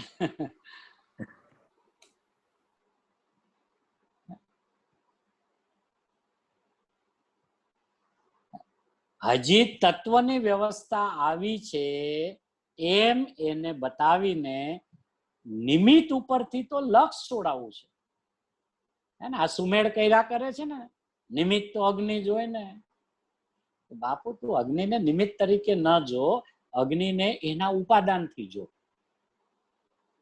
પાણીને એના ઉપાદાનથી જો, તપેલાને એના ઉપાદાનથી જો, પછી તને જગતમાં કોઈ નિમિત્ત જ નહીં દેખાય। અને ઉપાદાન વાળી દ્રષ્ટિ છે ને, એને તો સ્વભાવ દ્રષ્ટિ કે છે। હર સમયે દરેક પરિણમનને એના સ્વભાવથી જોવું, એટલો અર્થ શું થયો? એના ઉપાદાનથી જોવું। હવે એને ઉપાદાન કહો કે એને સ્વભાવ દ્રષ્ટિ કહો, એટલે પેલા તો ગુરુદેવ કહે છે હજી તો તત્વની વ્યવસ્થા આવી છે એમ બતાવીને નિમિત્ત ઉપરથી તો લક્ષ છોડાવવું છે। એટલે જયારે એને સમજ પડી ગઈ, એટલે એને પેલા જ્ઞાનમાં શું બેઠું કે નિમિત્ત છે ખરું, પણ કઈ કરતું નથી, એટલે એનું નામ નિમિત્ત ઉપરથી લક્ષ હટી ગયું. પછી કે બીજું નિમિત્તમાં શું હતું કે તપેલી, તો કે ઈ પણ નિમિત્ત છે, એટલે એને પણ કઈ કર્યું નથી, એટલે ત્યાંથી લક્ષ હટ્યું. હવે બચ્યું એકલું પાણી. હવે એને એના સ્વભાવથી જોઈ લે. ઓહો સાહેબ, એનો સ્પર્શ ગુણ તો ભૂલી જ ગયો તો. ભણ્યો છે ને તું કે ભાઈ પૂતગલ રસ સ્પર્શ ગંધ વર્ણ વાળું છે, તો ભૂલી કેમ ગયો ભાઈ? એની આ વર્તમાન પર્યાય કયા ગુણની પર્યાય છે? ઠંડામાંથી ગરમ ને ગરમ માંથી ઠંડુ થવું એ કયા ગુણની પર્યાય છે? સાહેબ એ તો સ્પર્શ ગુણની છે. તો બાપુ કેમ ભૂલી ગયો? એટલે કોઈ કીધું પાણી પોતે જ બદલ્યું છે. એ કે આ નિમિત્તનું તો લક્ષ, નિમિત્ત ઉપરથી તો લક્ષ છોડાવવું છે, પણ નિશ્ચયમાં જે વ્યવહાર સાથે હોય છે એનું લક્ષ છોડાવવું છે. અને અભેદ રત્નત્રયને કરાવવાની વાત છે. એટલે પેલા બહારની વાત કરે, પછી અંદરમાં લઈ આવે કે બહારમાં તને નિમિત્ત દેખાય છે ને, પેલા તો ત્યાંથી લક્ષ છોડાવવું. હવે તું અંદરમાં આવે એટલે તને એક બીજું જોર ચાલે છે. પેલા શુભરાગ હોય કે નહીં? કસાઈની મંદતા તો પેલા હોય કે નહીં? સમ્યક દર્શન ક્યારે થાય? એટલે એનું લક્ષ છોડાવવું છે. હજી એને નિશ્ચય નથી પ્રગટ્યો. અહીંયા તો ગુરુદેવે એની વાત લીધી કે નિશ્ચયમાં જે વ્યવહાર સાથે હોય છે એનું લક્ષ છોડાવવું છે. જેને નિશ્ચય સાક્ષાત પ્રગટ થયો છે પણ હજી સાધક ભૂમિકામાં છે, અને વચ્ચે હજી એને જે કાંઈ શુભરાગના પરિણામ, પંચમાવ્રત આદિના પરિણામ, હે ને 28 મૂળ ગુણ આદિ પાડવાના પરિણામ જે થાય એના ઉપરથી લક્ષ છોડાવવું છે. તો શું પછી લક્ષમાં ક્યાં લઈ જવું છે? અમારા લક્ષને પ્રભુ તમારે ક્યાં લઈ જવું છે? અભેદ રત્નત્રયને કરાવવાની વાત છે. 47 શક્તિ આવી છે ને, તું એમાં કોઈ શક્તિ ત્યાં એવી સીધી રીતે પોતાપણે છે ને પરપણે નથી એવું નહીં. હવે આ ગુરુદેવ ને બધી વાતમાં કેટલી નજર એને કામ કરે છે. એટલે નજર એટલે જ્ઞાન. કે આખી 47 શક્તિ વાંચી અને એમાં એકોય શક્તિમાં એમાં આવ્યું નથી કે સ્વપણે છે ને પરપણે નથી. એ કે આગલા શ્લોક આવ્યા ને એમાં આવ્યું તું તત ને અતત. જો કેવી સરસ ગુરુદેવ વાત કરે, એમાં કોઈ શક્તિ ત્યાં એવી સીધી રીતે એમ છે ને, આપણે આમ સીધી કાઢી શકીએ કે આ શક્તિનો આ અર્થ થાય એમ. સીધી રીતે પોતાપણે છે ને પરપણે નથી એવું નહીં, પણ તત ને અતત્માં નીકળે છે. આત્મા જ્ઞાન રૂપ છે તે જ્ઞાન રૂપ રહે છે, અને જ્ઞેય એ રાગાદી જ્ઞેય રૂપે થતો નથી. એમાં અસ્થિ નાસ્તિની વાત આવી જાય છે. હવે ગુરુદેવ કેટલું ખેડાણ કર્યું હશે કે શક્તિમાં નથી, આમ તો સીધી વાત, પણ ઓલું તત અતત લીધું છે ને આચાર્ય ભગવાને. આગળ 14 કળશ છે બધા, હે ને, તો એમાં આ વાત આવી રીતે આવી જાય છે. તત એટલે પોતા રૂપે છે ને અતત એટલે અન્ય રૂપે નથી. જ્ઞાન જ્ઞાન રૂપે રહે છે અને જ્ઞેય રૂપે એટલે કે રાગાદી રૂપે થતો નથી. એમાં અસ્થિ નાસ્તિ આવી જાય છે. નયમાં તો 7 ભંગમાં અસ્થિના તો ભંગ જુદા પાડ્યા છે, હે ને. દ્રવ્ય પર્યાય અસ્થિ નાસ્તિ, અસ્થિ નાસ્તિ ને સ્યાત અવક્તવ્ય, હે ને, એવા 14 ભંગ છે. એમાંથી 7 ભંગમાં તો આ રીતે દ્રવ્ય પર્યાયની પણ વાત લીધી છે. અમુક ભંગની અંદરમાં સ્વદ્રવ્ય પરદ્રવ્યની વાત લીધી છે. અમુકમાં ક્યાંક વ્યક્ત છે એટલે કે વ્યક્ત નહીં વક્તવ્ય વાળું છે, ને ક્યાંક કે છે અવક્તવ્ય છે. એટલે એમ કે ક્યાંક આત્માની વાત વાણીના સંયોગમાં આવી શકે છે, ક્યાંક એમ કે છે કે આવતી જ નથી. હે ને, અનુભવ આમ થાય, હે ને, અનુભવ આમ થાય, એ રીતે તો વાત વાણીમાં આવી શકે, પણ જે અનુભવ થયો ને એ અવક્તવ્ય, એ એને કહી ન શકાય. એને શું કરે, એને ફક્ત અનુભવી શકાય. હવે જયારે માત્ર જેને અનુભવી શકાય એનું નામ અવક્તવ્ય, એટલે વાણીમાં ના આવે એમ. અને અમુક એવી વાતો છે કે ભાઈ તારું અજ્ઞાન કેમ ટળે, સમ્યક દર્શન કેમ થાય, સમ્યક દર્શન થયા પછી શ્રેણી કેવી રીતે લાગે, હે ને, કેવળ કેવી રીતે થાય. તો અમુક વાતો તો બધી આવી છે ને. 14 ગુણસ્થાનોની પરિપાટી મૂકી છે, કઈ રીતે જીવ આરોહણ કરે છે. તો એ બધી જે ઘણી બધી વાતો કેવળ જ્ઞાન સુધીની આવી, તો એ બધી વક્તવ્ય. પણ એ વક્તવ્ય ક્યારે, કે સમજાવતા હોય ત્યારે, અનુભવતા હોય ત્યારે કે અવક્તવ્ય. એવા બોલ ભંગના લીધા છે.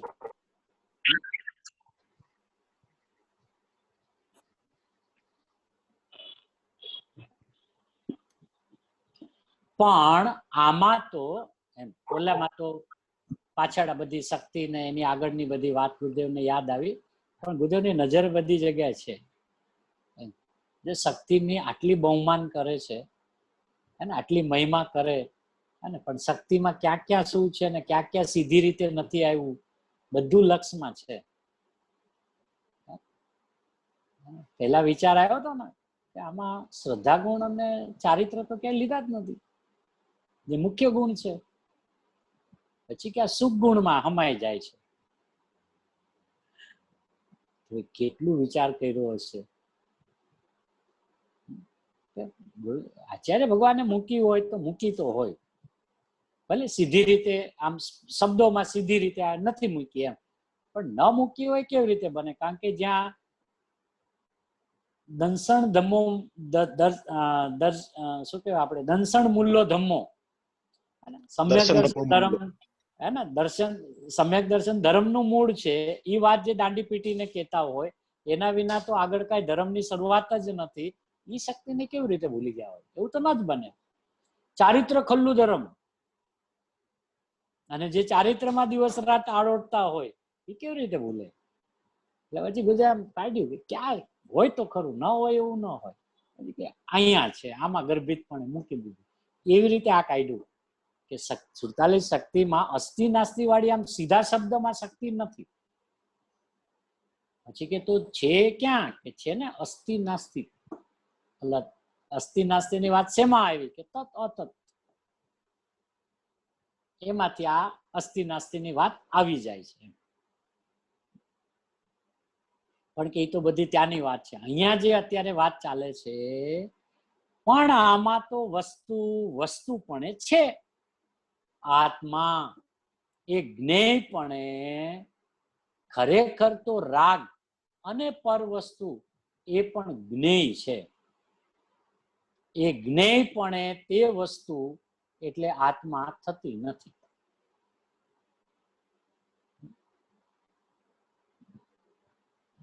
એટલે રાગ પણ જ્ઞેય ખાતામાં છે ને પર વસ્તુ તો જ્ઞેય ખાતામાં છે જ. એટલે જે રાગ રૂપે જ ન થતો હોય તો પર રૂપે તો થવાનો તો પ્રશ્ન જ નથી. જ્ઞાન પોતાને જાણતા, જાણવાના કાળે રાગને, વ્યવહારને જાણે, છતાં તે રાગને રાગ રૂપે જ્ઞાન થયું નથી.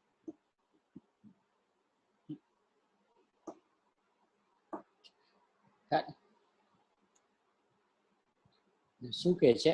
જ્ઞાન પોતાને જાણતા. હવે જ્ઞાન પોતાને જાણતા એનું નામ જાણવાનો કાળ. એ આમ લગાડી દે, જાણવાના કાળે રાગને, એમ નહીં. જ્ઞાન પોતાને જાણતા કે એનું નામ જાણવાનો કાળ.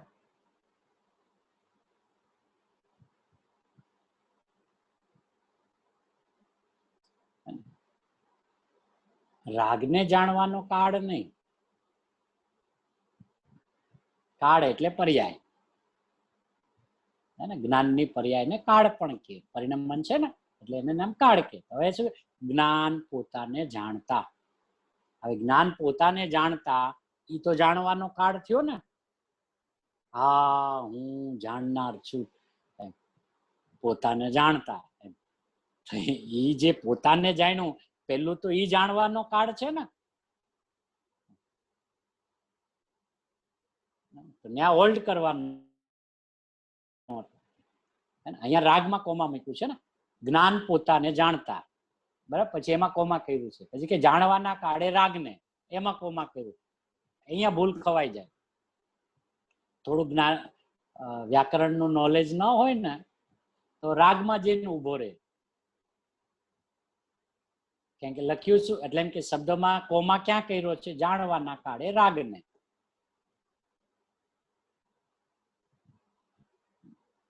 હવે ઉપરની જે લાઈન છે જ્ઞાન પોતાને જાણતા, ત્યાં કોમા નહીં. રાગ પોતાને જાણતા જાણવાના કાળે, ન્યા કોમા. પછી વાંચે રાગને વ્યવહારને જાણે છતાં.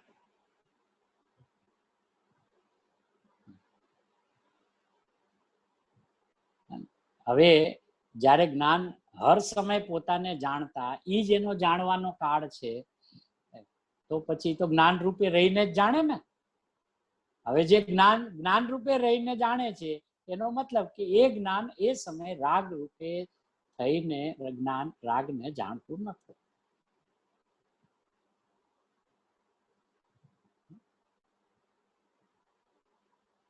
એટલે જાણે છતાં તે રાગને, એટલે રાગ રૂપે જ્ઞાન થયું નથી. સાહેબ, રાગ રૂપે જ્ઞાન ન થાય કે ન થાય? કેમ? કે જાણવાનો કાળ છે. હા, એ જ અમે કહી છે રાગને જાણવાનો કાળ છે ને. ના ના, જ્ઞાન પોતાને જાણતા, એ જે જાણવાનો કાળ.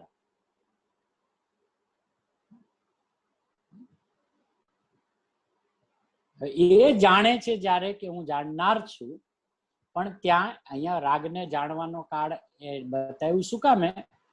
કે જ્ઞાની થઈ ગયો છે, હે ને, પણ 24 કલાક ઉપયોગાત્મક પરિણમન નથી, જ્ઞાનાત્મક પરિણમન છે. ઉપયોગાત્મક નથી, જ્ઞાનાત્મક તો છે. એટલે એને હું જ્ઞાયક છું, જ્ઞાનમય છું, જાણનાર છું, એ તો એને જ્ઞાનમાં 1 સેકન્ડ પણ છૂટતું નથી. એટલે જ્ઞાનાત્મક પરિણમન તો છે, પણ ઉપયોગાત્મક એટલે વેદન વાળું પરિણમન ઈ નથી.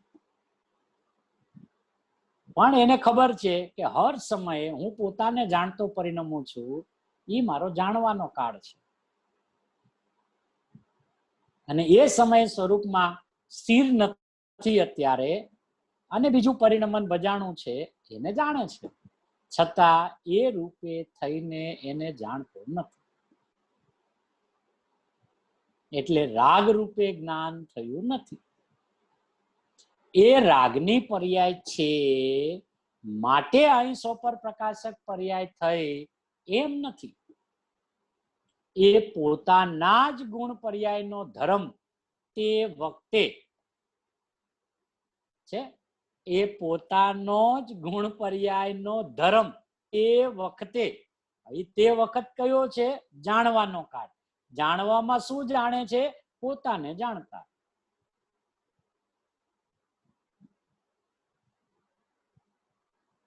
એ પોતાના જ ગુણ પર્યાયનો ધર્મ તે વખતે સ્વપરને જાણવાનો સ્વથી ઉત્પન્ન થયો છે, એને એ સ્પર્શે છે.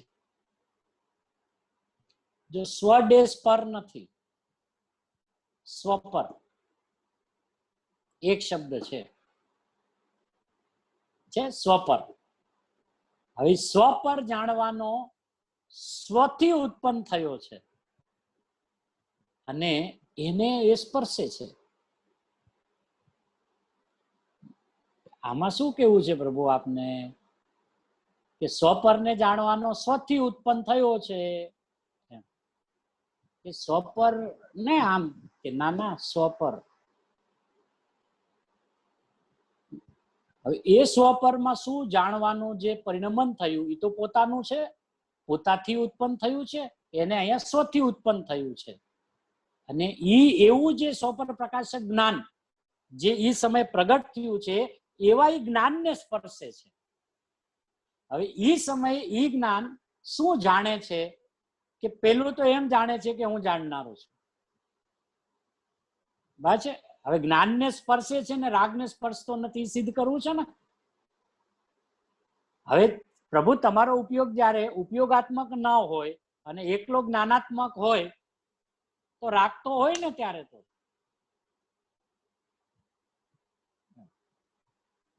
હવે જે સમય રાગ છે એ સમય જ્ઞાન રાગને સ્પર્શતું નથી. એટલે શું? તો એ કેમ નથી સ્પર્શતું એનો જો વિચાર કરીએ થોડો, તો કે સ્વને જાણતું જ્ઞાન, સ્વને જાણતું જ્ઞાન એટલે કે સ્વ જ પોતે છે એવું પોતાને જાણતું જ્ઞાન. હવે એ જ્ઞાનને સ્વપર પ્રકાશક કીધું એટલે સ્વમાં પોતે જ્ઞાનમય આત્મા છે એમ તો એ જાણે જ છે, ઈ સ્વ. હવે પરમાં શું કે પરમાં બહારની વાત નહીં, રાગની વાત નહીં. તો પરમાં શું કે જેટલો આનંદ વેદાણો છે એ સ્વ ને હજી જેટલો વેદાવાનો બાકી છે એ પર, એવી જ્ઞાન પર્યાયને સ્પર્શે છે.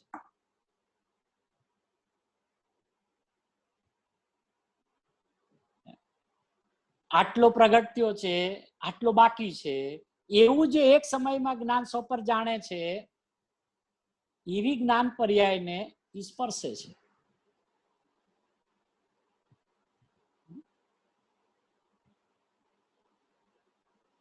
ગુરુદેવના વચન, હા ગુરુદેવના વચનો જો કેવા છે ભાઈ, ફરીથી લો ને. હા, જો અહીંયા એમ કીધું ને,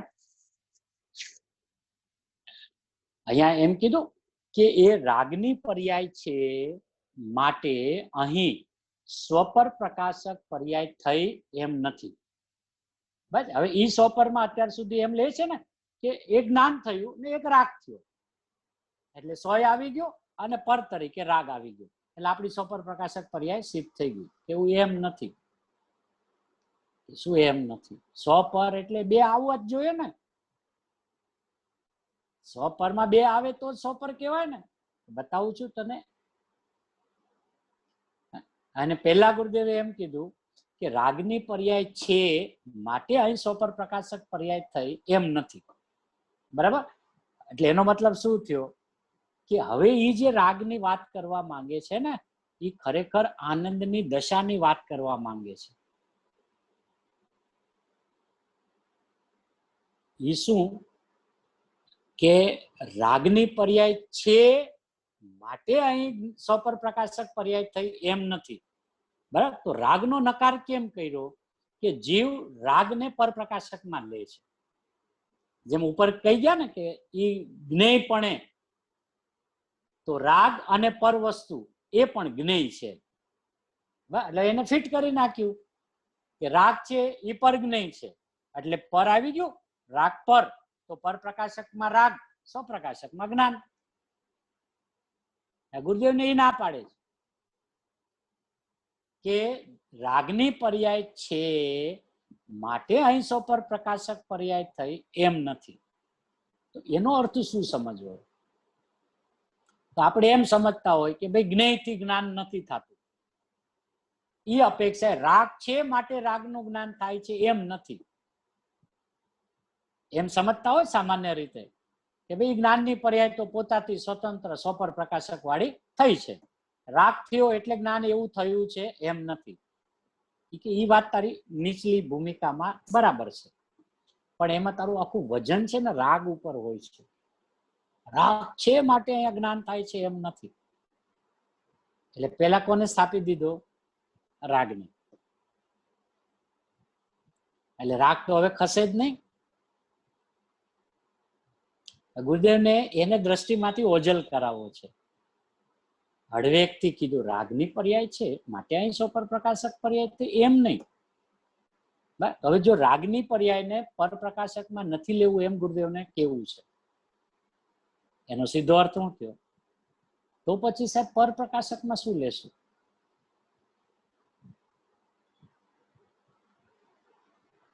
કે જો રાગની પર્યાય છે માટે અહીં સ્વપર પ્રકાશક પર્યાય થઈ એમ નથી. એનો અર્થ આનંદની દશા બતાવી છે.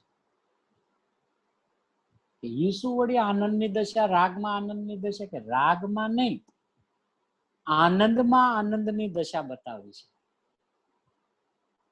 કે સ્વરૂપનો જેટલું વલણ છે, સ્વરૂપનો જેટલો સ્વાનુભવ છે, સ્વરૂપનું પ્રત્યક્ષમાં જેટલું સ્વસંવેદન છે, એ તો આખું સ્વપ્રકાશક છે. અને હજી આટલું સંવેદન આવવાનું બાકી છે,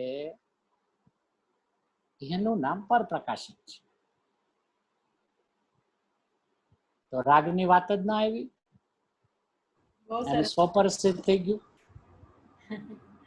અને દ્રષ્ટિ પણ સ્વરૂપમાં ખોડાઈને રહી અને સ્વપર પણ સિદ્ધ કરી દીધું કે વર્તમાન પ્રગટ પર્યાય અને ઈ પર્યાયમાં જેટલો આનંદ પ્રગટ્યો છે ને જેટલો પ્રગટવાનો બાકી છે, ઈ બાકી છે ને ઈ જે લક્ષમાં આવે છે એને પરપ્રકાશક કહે છે. અને જેટલો વેદનમાં છે, પ્રત્યક્ષમાં સ્વાનુભવમાં જેટલો છે, એને સ્વપ્રકાશક કહે છે. એટલે સ્વ ડેશ પર ન કર્યું, સ્વ પર. સ્વ પર પ્રકાશકમાં ભાઈ બંને વેદનને લીધા. હા, કારણ કે એમાં ડેશ નથી કર્યું. ડેશ કરે ને તો બીજા કોઈ પદાર્થને બતાવવો છે પરમાં, એમ એનો અર્થ થાય. અને આ સ્વપરમાં સ્વનું જ પર એટલે જે બેલેન્સ રહેલું પરિણમન, ઈ પર. પર એટલે હવે કોઈ બહારનું પર નહીં, જે બાકી છે આનંદની દશા જેટલી પ્રગટ થવાની, સુખની દશા, પૂર્ણતાની દશા, જ્ઞાનની પૂર્ણ દશા, ઈ જે બેલેન્સ છે એને પર પ્રકાશક કહે છે. અને ઈ એક આખી જ્ઞાનની પર્યાય છે સ્વપર પ્રકાશક. અને એવી ઈ જ્ઞાનની પર્યાયને સ્પર્શે છે.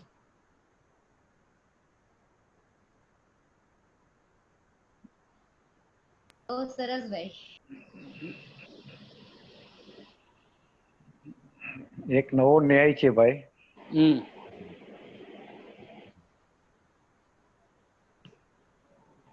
હાજી પ્રભુ. હા, તમે એક આનંદને લઈને સ્વપર સિદ્ધ કર્યો ને, એક વિશેષતા છે. નહીં તો અત્યાર સુધી જ્ઞાનને જ્ઞાનમાં રહીને સ્વપર પ્રકાશક સિદ્ધ કરતા હતા, સ્વપર. પણ આ એક વધારે વિશેષતા એવી. જ્ઞાન છે એનું, જ્ઞાનનું જાણપણું જે છે, જાણપણું ને જ્ઞાન એમ એ રીતે સ્વપર બેનું એક રૂપમાં સિદ્ધ કરતા હતા. સ્વપર ટેક્સ નહીં અત્યાર સુધી. પણ એક આ વિશેષતા એવી કે આનંદને પણ વેદી શકાય, એ પણ ડેક્સ વગરનું સ્વપર થાય. એક વધારે કેમ કે હે ને આજે જે જ્ઞાનીને સ્થિરતા છે ને, બરાબર છે. એટલે એને તો હા કહી દો સોરી. એટલે એક વધારે વિશેષતા વાળી વાત થઈ ને આ કે અત્યાર સુધી સ્વપરમાં ડેક્સ વગરનું સ્વપર હતું, એ જ્ઞાનને જ્ઞાનમાં રહીને સ્વપર કહેતા હતા. હવે આ એક વધારે વિશેષતા એવી કે સ્વપર છે એ ડેક્સ વગરનું, એ વેદાંતથી પણ કહી શકાય એમ. વાત બરાબર છે. કેમ કે અલ્ટિમેટલી શું છે, જો જ્ઞાનની પૂર્ણતા થવી, બરાબર, એક બાજુ જ્ઞાનથી ઉપાડ કરે તો જ્ઞાનને કેવળ જ્ઞાન સુધી લઈ જાય, આનંદને પણ કેવળ જ્ઞાનમાં ઉતારે, પૂર્ણ આનંદ, પૂર્ણ સુખ, બધું પૂર્ણ. તો એનો મતલબ એમ થયો કે અપૂર્ણ દશા જે છે, સાધક વાળી દશા, તો એને અપૂર્ણમાં મૂકી. તો હવે એના લક્ષમાં શું હોય, અનુભવ જયારે કરતો હોય ત્યારે એને શું બાકી છે એ તરફ ભલે લક્ષ નથી, પણ એને લક્ષમાં તો છે. બરાબર છે. એ સમય એને ખ્યાલમાં છે કે આટલી જ આનંદ આવ્યો છે ને આટલો બાકી છે.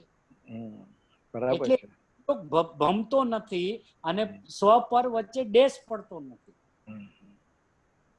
એમ જ છે. પણ શું છે, કોઈ એક દલીલ કરી શકે કે ભાઈ સ્વપર પ્રકાશકમાં તમે આનંદનો હજી અપેક્ષા કેમ લ્યો છો એમ. પણ એ આનંદની અપેક્ષા નથી, વેદન. એ તો સ્વભાવ છે ને, જ્ઞાનનું પરિણમન જ આનંદદાયક છે, તો એને જ્ઞાન કહેવાય ને. એટલે એ પણ ન રહી, વાત ઉભી ન રહી ટૂંકમાં. હા, એ તો સિદ્ધ થાય. ગુરુદેવ તો આજ કીધું ને, અમે તો જ્ઞાન એને કહીએ જે વેદન સહિત. તો એ તો એમાં સિદ્ધ થઈ ગયું કે ભાઈ તું જ્ઞાન કે તો કયા વેદન ને વેદન કહીશ? તો દુઃખના રાગના વેદન ને તો ચોકડી મારી દીધી. હવે બચ્યું શું? મારું ઓરિજિનલ વેદન, બરાબર છે, જ્ઞાનાનંદ. હવે એમાં જ્ઞાનનો જેટલો વિકાસ એટલો આનંદનો વિકાસ, અહીંયા જ્ઞાન જેટલું હજી બાકી છે અહીંયા એટલો આનંદ બાકી છે, તો એનો એક સાથે જ્ઞાન વર્તે છે, એ એનું સ્વપર પ્રકાશક છે. બરાબર છે. એટલે આનંદ એક જ સુખ બને, અનંતી નો લઈ લે પછી તો એટલે એ તો છે બધા બધું, જ પણ લઈ જ ને. આ તો એક વિશેષતા બતાવવા માટેની વાત છે. હા, પણ એ તો જયારે એવું છે પ્રભુ કે પોતાને જ્ઞાનમય સમજે ને એટલે અનંત ગુણાત્મક સાથે જ છે. આવી જ જાય. હા, એ તો અનંત ગુણાત્મક, પણ એમાં પણ મુખ્યતા તો વેદન પ્રધાન જ છે. વેદન. હા, કારણ કે દરેકને સુખી થવું છે, એને અનંત ગુણાત્મક નથી થવું. થવું આમ નથી. જો તો ને બધાની ભાવના શું છે? સુખી. તો સુખ કીધું તો અનંત ગુણો ગર્ભિત જ છે. હા, બરાબર છે. એટલે એક નવો ન્યાય સારો આવ્યો છે, હજી વિશેષ ખોલશું. હા, અત્યાર સુધી ભાઈ જે રીતે કહેતા હતા ને એ આ રીતે કહેતા હતા. જ્ઞાનને 100 પર ડેક કાઢી નાખ્યો ત્યારે 100 પર શું આવતું હતું એમાં જ્ઞાનની જ વાત ચાલતી હતી, પણ આ એક જરાક વધારે સારો લાગે છે એમ. બહુ સરસ. અને પાછું અહીંયા બધું આ જયારે મેં કહ્યું એને સ્પર્શે છે. હા, એ વાત બરાબર છે. કેટલી ગજબ. હા, કે એને સ્પર્શે છે, સ્વપર પ્રકાશક જ્ઞાનની પર્યાયને સ્પર્શે છે. એટલે એમ કહીને કીધું કે રાગને તો સ્પર્શતો જ નથી. તો પછી રાગ છે માટે અહીંયા સ્વપર પ્રકાશક પર્યાય થઈ. આ તો ગુરુદેવ કેટલા પ્રવચનોમાં કે છે. હજી તમને છઠ્ઠી ગાથામાં તો એટલી વાર કે છે. બરાબર છે. તો આપણે એનું ક્લિક થવું છે ને કે ભાઈ આ છે માટે અહીંયા સ્વપર પ્રકાશક પર્યાય નથી. એમાં તમારે શું કેવું છે? તો સામાન્ય એમ જ પકડતા હતા કે ભાઈ જ્ઞેયથી જેમ જ્ઞાન થતું નથી ને એમ કઈક પેલા બીજું કઈક હોય તો મને જ્ઞાન થાય, એમ નહીં. એ તો થઈ ગયું પ્રભુ, એ તો નીચલામાં આપણે સમજી લીધું. જ્ઞેયથી જ્ઞાન થતું હોય ને, એ તો વાત આપી ગઈ એમ. છઠ્ઠી ગાથાના જોરમાંથી જ સ્વપર ડેક્સ નીકળો ને, એની કરતા સ્વપર ડેક્સ સાથે જ સમજતા હતા. છઠ્ઠી ગાથાના આખા જોરમાં જ સ્વપરમાં સ્વપર આખો ડેક્સ કાઢીને સ્વપર શું છે એમાંથી જ જાય. પણ આ વધારે સરસ આવ્યું કારણ કે રાગ છે ને, આગળ શબ્દ આગળ રાગ મૂક્યો છે ને. હા, એટલે વધારે સારું આવ્યું એ. બહુ સુંદર. તો થોડીક વાત બહાર આવી જાય એટલે વચ્ચે તમને થોડાક ડિસ્ટર્બ કર્યા, પણ ના ના ના ના, અરે એમાં કાંઈ વાંધો નહીં પ્રભુ, બધા સ્વાધ્યાય જ છે ને આપણો. વિશેષતા વધારે ચોખ્ખું થાય. હા, વધારે વિશેષ ચોખ્ખું થાય. કેવી રીતનું ઓલું અત્યાર સુધી સ્વપર ડેક્સ વગરનું આખી જુદી વાત હતી. આ એક વિશેષતા વાળી વાત થઈ. કારણ કે એ છે ને પ્રભુ, જ્ઞાન જો તો જ્ઞાન ક્રમે કેવળ જ્ઞાનને પામે છે, એમ આવ્યું. બરાબર. અને પછી ફાઇનલ ટોટલ શું માર્યું? જ્ઞાને પ્રતિષ્ઠિત થતા એમ. તો જ્ઞાનમાં ઠરતું વિજ્ઞાન ઘન થાય છે એમ. તો એમ પણ શબ્દ આવ્યો ને, તો જ્ઞાન ઠરતું ઠરવું એટલે શું, કેવી રીતે કહેવાય? નહીતર એમ કેવું છે ને, જ્ઞાન જાણતું કેવળ જ્ઞાનને પ્રાપ્ત કરે છે. પણ એમ ન કહેતા જ્ઞાન ઠરતું હે ને, પ્રતિષ્ઠિતમ જ્ઞાને પ્રતિષ્ઠિતમ. બરાબર છે. આમ તો આ બધી વાત વાણીમાં આવી શકે, બાકી સ્વપર આખું કહેતા તો વેદન આખું જ છે. હા ભાઈ, વેદન છે. બાકી તો ત્યારે જ્ઞાન પણ કેમ બોલી શકે? હા, એ તો નથી જ, પણ કે આ તો એમ છે કે એને સ્વરૂપ વાણીમાં. હા, વાણીમાં કેવી રીતે સમજાવવું નીકળ, હે ને? કારણ કે એ જયારે જ્ઞાન દ્વારા સમજે છે ત્યારે તો એને પેલો ઉછાળો આવે છે, પછી એના અંદર ખરેખર સ્વપર તો સ્વાનુભવના કાળે જ ખરેખર સમજાય કે ઓરિજિનલ સ્વપર શું છે. અત્યાર સુધી તો એમ કે જીનાગમ દ્વારા અને ગુરુદેવના પ્રવચનો દ્વારા આપણે એનો ભાવ સમજવાનો પ્રયત્ન કરતા હોય કે આમ કેવા માંગે છે, પણ એ એમ હોય નહીં. કારણ કે એ હંમેશા સ્વપર બોલે એટલે બે જ રાખે. બરાબર છે. વિશેષ જરાક ઝીણો છે, બધા અભ્યાસ કરે એમ સારો છે. સ્વપર ટેક્સ વગરનું સ્વપર એ વિષય જરાક ધ્યાનથી બધાએ સમજવા જેવો છે. સારો વિષય છે. ખરેખર છઠ્ઠી કથાનું હાર્ટ ત્યાં રહેલું છે આખું. ફરી વાર લેજો સ્વાધ્યાય એમાં ખાલી સ્વપર પર ડેક્સ વાળું સ્વપર અને ડેક્સ વગરનું સ્વપર. અત્યારે તો વિષય અલગ થઈ જશે, પણ ખાલી જયારે લેવો હોય ત્યારે લઈ જ્યારે. હા, બધા જિજ્ઞાસુ જ છે. બરાબર છે. ભલે લ્યો ભાઈ, આગળ લો. હા, આ તો ખાલી વચ્ચે વાત આવી એટલે થોડી વધારે ખ્યાલમાં આવે બધાને. ના ના ના એકદમ હમણાં આમ બી અમને આનંદ થયો એટલા માટે કે ઘણા દિવસથી તમારી વાણી સાંભળી નથી, એટલે કાલે જ મેં તમને મેસેજ કર્યો હતો. એ મેસેજ નું ફળ છે આ. મેં કીધું આ પ્રભુ ગયા ક્યાં, વાણીનો યોગ થતો નથી, પ્રત્યક્ષ ક્યાં દર્શન થતા નથી. આવી રીતે ઠપકારતા રહ્યો ને તો કોક અસર થઈ જાય અમને. કાલે રાતે જ મને રાતે એકદમ અચાનક યાદ આવ્યું આ પ્રભુ.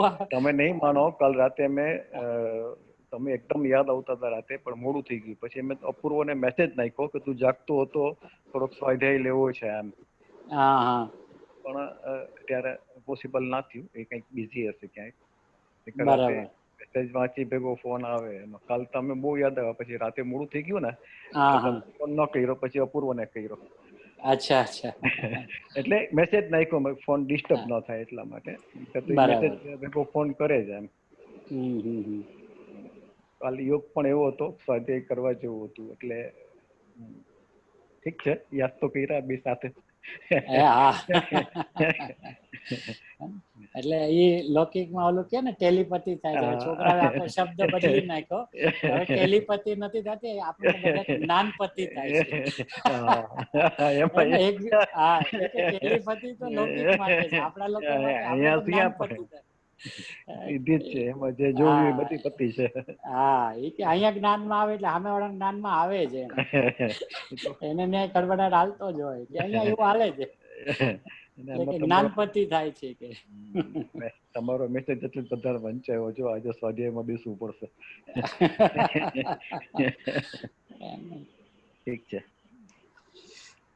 એટલે અદ્ભુત વાત છે ને, કેટલી ગુરુદેવના એક એક વચનની અંદરમાં કેટલી ગંભીરતા, એનું કેટલું ચિંતન, કેટલું મંથન, કેટલું ઘોલન. અને સ્વાનુભવ તો છે, પણ સ્વાનુભવ પછી પણ જ્ઞાનની જે તીક્ષ્ણતા, ઊંડપ, અને આમ એક એક વચનના હાર્દને ખોલી ખોલીને બતાવવું.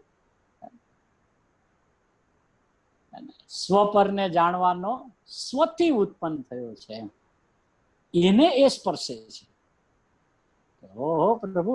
એટલે હવે અલ્ટિમેટલી જે સિદ્ધાંતિક વાત છે કે દરેક દ્રવ્યની જે પર્યાય છે એ દ્રવ્યને ચુંબે છે, અભિતથી વાત કરીએ તો બરાબર, એને સ્પર્શે છે. પછી ભલે અંદર જાય એટલે એમ કે એ પર્યાયને સ્પર્શે છે, હે ને. પણ હવે અત્યારે અહીંયા એને ભેદ નથી પાડવો, અને અહીંયા તો ઉપર ગુરુદેવે કીધું ને, પણ આમાં તો વસ્તુપણે છે એમ. અત્યારે જયારે વસ્તુપણે ચાલે છે, તો હવે દ્રવ્યને અડે છે કે પર્યાયને, એ પ્રશ્ન નથી. અહીંયા હું આખી જ વસ્તુ છું, એટલે હું મને અડું છું, હું મને સ્પર્શું છું. હવે જે જ્ઞાનની પર્યાય, જેને આપણે અહીંયા સ્વપર પ્રકાશક પર્યાય, જ્ઞાનની પર્યાયનું પરિણમન છે, તો એ સ્વપર પ્રકાશક વાળી જ્ઞાનની પર્યાય એને સ્પર્શે છે, બરાબર છે. એટલે એનો મતલબ એમ થયો કે એક પર્યાય જ્ઞાનની એ જો પોતાને સ્પર્શતી જ સદાય પરિણમતી હોય, તો અનંત ગુણોની પર્યાયો પણ સદાય પોતાને સ્પર્શતી જ પરિણમે. એટલે અંદરમાં પણ એકબીજા પરસ્પર એકબીજાને અડતા નથી, એ પણ વાત સિદ્ધ થઈ જશે. અનંતનો વૈભવ આપણો અનંત તરીકે જીવંત કેવી રીતે રહ્યો, હે ને. એક ગુણ બીજા ગુણમાં ગુરુદેવ કે ભળતા નથી, બે ગુણ વચ્ચે અતદ ભાવ છે. આચાર્ય ભગવાનનો એમ કે ગુરુદેવ એનો હૃદય ખોલે કે ભાઈ અતદ ભાવ છે એટલે શું, એકબીજા રૂપે પરિણમતા નથી. કેમ પરિણમતા નથી? કે ત્રીજી ગાથામાં પહેલો સિદ્ધાંત જોઈ લો કે પોતાની પર્યાયને સ્પર્શે છે. ત્યાં બીજા દ્રવ્યોની વાત હતી. હવે અંદરમાં જાય તો આપણું એક ગુણ એની એક પર્યાય, બીજા ગુણ એની એક પર્યાય, ત્રીજા ગુણ એને, તો દરેક ગુણની પર્યાય પોતપોતાને અડે છે. તો અનંતનું પણ અંદરમાં સિદ્ધ થઈ ગયું, એટલે અભેદપણું પણ સિદ્ધ થઈ ગયું, અંદરમાં ભિન્નપણે કેવી રીતે રહેલા છે એ પણ સિદ્ધ થઈ ગયું. એટલે ભિન્ના ભિન્ન સ્વરૂપ છે મારું, એનું આખું હાર્દ અંદરમાં બેસી ગયું. એક જ સમયે ભિન્ન પણ છું, એ જ સમયે અભિન્ન પણ છું. અને આ સ્પર્શ શબ્દ એટલે મૂક્યો કે એ જ્ઞાનની પર્યાય પોતાને જ સ્પર્શીને પરિણમે છે. જ્ઞાનની વાત શું કામ મુખ્યપણે ચાલે કે બીજા કોઈ ગુણોમાં જાણપણું નથી, જે આગળ ગુરુદેવે ઘણું બધું ચોખ્ખું કહ્યું, હે ને. બીજા ગુણો હયાતી ધરાવે છે, પણ ભલે એ જાણતા ન હોય, પણ પરિણમે તો છે ને. પરિણમે છે તો એની પર્યાય થઈ ગઈ કે હા, તો એની પર્યાય એને સ્પર્શતી જ હોય. અને આમ પછી એક ન્યાય એમ પણ સિદ્ધ થઈ ગયું કે જીવમાં સ્પર્શ નામનો ગુણ છે. જીવમાં રસ નામનો ગુણ છે. હવે એ ગુણ એટલે શું? એમ સામાન્ય એમ સમજીએ કે ભાઈ રસ સ્પર્શ ગંધ વર્ણ છે ને એ તો પૂતગલમાં છે, એ પૂતગલના છે, પણ જીવમાં છે ને એ જીવના છે. અને એ જીવ જ્યારે સ્વરૂપને સમજે છે ને ત્યારે એમ ઉભો થાય છે કે મારા રસસ્પર્શ ગંધ વર્ણ એ તારા રસસ્પર્શ ગંધ વર્ણથી જુદા છે, એમ તારી મારી વચ્ચે ભિન્નતા છે. કારણ કે અહીંયા પેલો સ્પર્શ શબ્દ લીધો. હવે જયારે સ્પર્શની વાત આવે ને એટલે ડેફિનેટલી એમાં આચાર્ય ભગવાન એમ સિદ્ધ કરવા માંગે છે વેદન. સ્પર્શવું એટલે શું? વેદવું, અનુભવવું, ફીલ કરવું, એને સ્પર્શ કહીએ ને. સ્પર્શનો અર્થ ફિલિંગ જ થયું ને, વેદન થયું. તો સ્પર્શ છે ને મારામાં. પછી કહ્યું કે અતિન્દ્રિય આનંદનો રસ પીવે છે, રસે છે ને. પછી કે અતિન્દ્રિય આનંદ ને અતિન્દ્રિય સુખ છે ને એ સુગંધમય છે. બેનના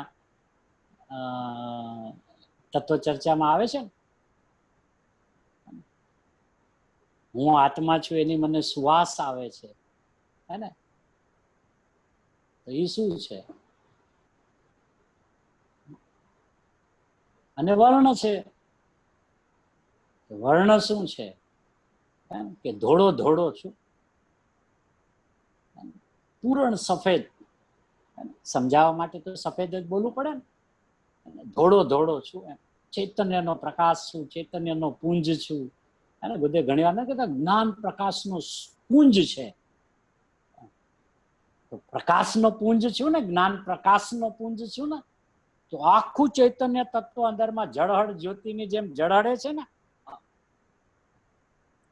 તો મારો પણ વર્ણ છે ને, ચૈતન્ય છું. હે ને, જ્ઞાન આનંદ અને સુખને જે વેદું છું ને એની સુવાસ છે. અતિન્દ્રિય આનંદ ને રસ છે એ અમૃતમય છે. બધે કેટલી પ્રવચનમાં કે ને રાગનો સ્વાદ એ તો ઝેર છે અને ભગવાન આત્માનો જે સ્વાદ છે એ તો અમૃતમય છે. તો સ્વાદની વાત લીધી ત્યાં, અને અહીંયા સ્પર્શની વાત લીધી. તો કે સાહેબ પૂતગલના ગુણો જીવમાં ઉતારશો તો જીવ નહીં રહે, એવો પ્રશ્ન થાય ને. ન થાય તો કરવો. જો સમજવા બેઠા છે ને તો બધું ચોખ્ખું થઈ જવું જોઈએ. કારણ કે અત્યાર સુધી આપણે શું ભણ્યા છીએ? જીવમાં જ્ઞાન દર્શન ચારિત્ર છે અને પૂતગલમાં રસ સ્પર્શ ગંધ વર્ણ છે. હવે એના રસગંધ વર્ણ એનામાં, મારા રસગંધ વર્ણ મારામાં. હવે આવું તો કોઈ વિચારે ન આવે. કારણ કે જો જીવ પોતાને રસસ્પર્શ ગંધ વર્ણ વાળો માને તો એને ડર શું લાગે? અરે એ તો પૂતગલનો સ્વભાવ છે, તો હું થોડી ના પૂતગલ છું, હું તો જીવ છું, એટલે મારામાં તો જ્ઞાન દર્શન ચારિત્ર છે એમ. એ વાત તમારી સાચી છે પ્રભુ, એ આપણે નીચલા સ્ટાન્ડર્ડમાં ભણી લીધું. જ્યારે 6 દ્રવ્યને પોતપોતાના વિશિષ્ટ ગુણોથી જુદા પાડ્યા ત્યારે પેલા આ વાત ન કરાય. ત્યારે પેલા આ વાત લીધી, જીવમાં જ્ઞાન દર્શન ચારિત્ર છે ને ત્યાં રસસ્પર્શ ગંધ વર્ણ છે, એમાં જ્ઞાનનો અભાવ છે, અહીંયા જ્ઞાન પોતાનો સ્વભાવ છે. એમ દરેકનો આકાશનો અવગાહન, એકનો સ્થિતિમાં નિમિત્તપણું, એકમાં ગતિમાં નિમિત્તપણું, એક બે દ્રવ્યોના પરિણમનમાં કાળને લીધું. પછી જેમ જેમ અંદર સ્વરૂપમાં ઊંડો ઉતરતો જાય તો એને વિચાર તો આવે ને કે રસ તો મારામાં છે, હું કઈ નિરસ નથી, હું તો સરસ છું. અને સરસ શબ્દ આચાર્ય ભગવાનના ગાથામાં આવે છે કે આત્મા કેવો છે? તો કે સરસ છે, રસ સહિત છે. એનો આત્માનો રસ વળી કેવો હોય? અતિન્દ્રિય આનંદ, અતિન્દ્રિય સુખ, અને નિરાકુરતા વાળો એનો રસ છે. હવે અરસ છે એમ જે વાત કરી, હે ને, એક ગાથા આવે છે ને, આત્મા અરસ અસ્પર્શ, એ તો ઓલાની સામે કીધું કે અરસ શું પણ સરસ શું.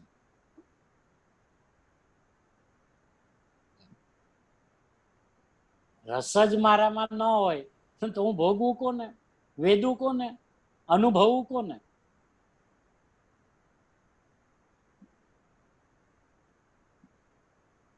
તો ધીરે ધીરે જયારે વિચાર કરે પછી એમ થાય કે તો આમાં ભેદનાન કેવી રીતે કરવું? જીવ અજીવ વચ્ચે અથવા જીવ પૂતગલ વચ્ચે આમાં તો પછી ભેદનાન નહીં રહે. કારણ કે ઓલાના ગુણ તમે આમાં ઉતારી નાખ્યા, તો ઉતાર્યા નથી. એનામાં મારા મારામાં છે, એના અહીંયા ઉતાર્યા નથી. અહીંયા મારામાં ન હોય ને તો મને ખબર જ ન પડે સ્પર્શ કોને કહેવાય, રસ કોને કહેવાય, ગંધ કોને કહેવાય, વર્ણ કોને. હું તો અહીંયાથી જોઈને ઓલાની વાત કરું છું કે જેવા અહીંયા છે ને એવા એનામાં છે.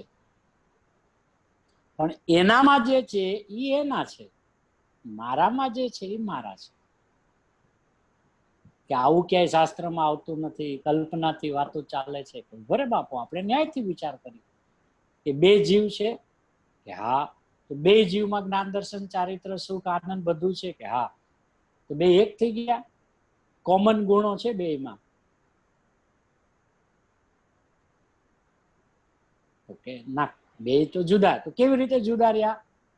ગુરુદેવ કે તારું જ્ઞાન તારું છે, કેવડી પરમાત્માનું જ્ઞાન કેવડી પરમાત્માનું છે. એમ બંને ભલે જ્ઞાન સ્વભાવી હો તો પણ આ રીતે બંને જુદા છે અને બે ના કોમન ગુણ છે.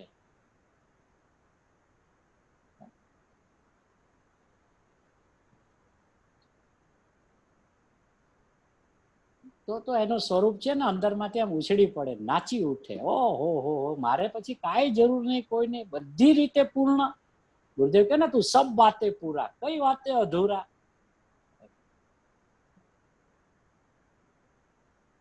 બાપુ હું બધી વાતે પૂરો. કોઈ આપણને કે તમારા રસ સ્પર્શ ગંધ વર્ણ નથી એટલા તો તમારામાં કચાશ છે કે નહીં? કોઈ કહી શકે ને બીજા દ્રવ્યમાં છે એટલું તમારામાં નથી એટલા જ તમે અપૂર્ણ કહેવાય કે નહીં? અને એ અપેક્ષા ઓલું પૂતગલ પણ અપૂર્ણ કહેવાય ને, એના પાસે જ્ઞાન દર્શન ચારિત્ર નથી. તો તમે કેવી રીતે કહો છો બધા દ્રવ્ય પરિપૂર્ણ છે? તો બાપુ બધા પૂર્ણ છે. પણ અહીંયા પેલા પોતાની ખબર પડે તો બીજા દ્રવ્યોની ખબર પડે ને.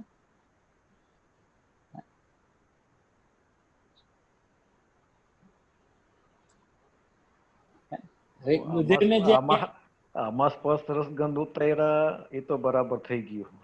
હા, ઓમાં જરાક પ્રભુ જ્ઞાન દર્શન ચારિત્ર ઉતારો તો ક્યાંક ખ્યાલ આવે કે શું છે. એ આપણે એનો ભાવ આવશે ત્યારે એમાં એકવાર વિચાર કરીશું. એટલે અત્યારે તો જીવનો ધૂન ચડી છે, મેં કીધું આપણામાં હોય કે નહીં એનો પછી વિચારશું. હે ને એમ તો 6 દ્રવ્યનો વિચાર કરીએ તો આપણે 6 દ્રવ્ય આપણામાં ઉતરે. નીકળ તો વિચાર ના હોત પણ બધા દ્રવ્ય પૂર્ણ કીધા ને પાછા. ટપકું મૂક્યું ને એટલે વિચાર આવ્યો. નીકળ તો એટલે ટપકું એટલે જ મૂક્યું કે વિચાર કરે બધા એમ પછી એને પૂર્ણ કેવી રીતે કેવું એમ. બરાબર છે. તો એમાં એક ખાલી હિન્ટ આપું છું. હે ને, હિન્ટ એટલે આધાર આપું છું. કોનો? આત્મસિદ્ધિનો. આત્મસિદ્ધિમાં એક ગાથા લખી છે કૃપાળુ દેવે કે છે 5 ઇન્દ્રિયોને નિજ નિજ વિષયનું જ્ઞાન,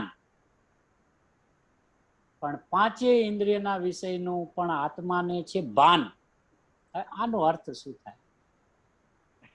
બહુ કાઢ્યું.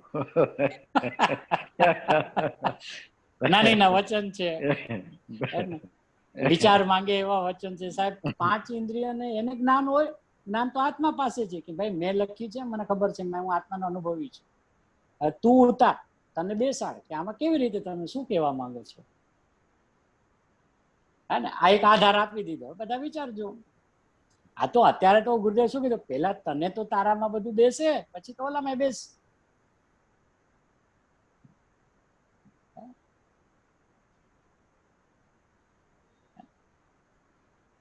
પછી જયારે પ્રવચન સાર આદિમાં વાત આવે ને કે 6 દ્રવ્ય આત્માના જ્ઞાનમાં રહે છે, એટલે 6 દ્રવ્ય સ્વરૂપ આત્મજ્ઞાન છે. સાહેબ 6 દ્રવ્ય સ્વરૂપ આત્મજ્ઞાન કેવી રીતે હોય? હોય કારણ કે 6 દ્રવ્યનું જ્ઞાન આત્માને છે, તો એ આત્મા એટલે આત્માના જ્ઞાનમાં 6 દ્રવ્ય રહેલા છે. ફરીવાર લ્યો. નાના રેફરન્સમાં વાત કરવી છે ને એટલા માટે ફરીવાર લ્યો. હા કે ભાઈ 6 દ્રવ્ય તો બહાર હોય ને, કે નહીં આત્મામાં હોય. આત્મામાં 6 દ્રવ્ય કેવી રીતે? કે આત્મજ્ઞાનમાં હે ને, એના આત્માના જ્ઞાનમાં 6 દ્રવ્ય રહેલા છે. કે રહેલા છે એટલે આ 6 દ્રવ્ય છે જ્ઞાન જાણે છે ને, એ તો જ્ઞાનમાં રહેલા છે. આને જીવ કહેવાય, આને અજીવ કહેવાય, આને પૂતગલ, ધર્મ, અધર્મ, આકાશ, કાળ, એ કોણ જાણે? કે હું જાણું. તો તારા જ્ઞાનમાં 6 દ્રવ્ય છે ને, તો કે તો આત્મદ્રવ્યમાં રહેલા છે 6 દ્રવ્યો. અરે પ્રભુ આ શું કહો છો? કે બાપુ આ રીતે ઓલા અહીંયા આવી જાય છે ને પેસી જાય છે ને ઘૂસી જાય છે એ વાત નથી, પણ આપણા જ્ઞાનમાં 6 ને જે જ્ઞાન થાય છે ને એ જ્ઞાનમાં રહેલા છે ને. કારણ કે આપણું હર સમય આપણું જ્ઞાન જવાબ આપે છે કે આ જીવ છે, આ જીવ છે, આ પૂતગલ છે, આ ધર્મ છે, આ ધર્મ. તો શેમાં ધ્યાનમાં આવે? કે મારા જ્ઞાનમાં. તો તું તો એ જ્ઞાનમાં આખો દી જોયા કરે છે ને 6 દ્રવ્ય ને, તો એ તો 6 દ્રવ્ય તો તારા જ્ઞાનમાં છે. એટલે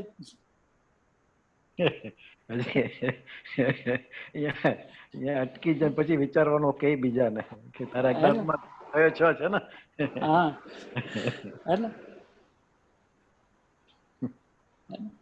તો એ તો જયારે જ્ઞાન આપણું થોડુંક ખીલે ને તો ન્યાયયુક્ત આવે. એમ કોઈ ભેળસેળ નહીં હે ને, કોઈ એકબીજામાં ઘાલમેલ નહીં, પણ પોતાની તાકાત, પોતાની સુંદરતા, પોતાની પૂર્ણતા કેવી રીતે છે.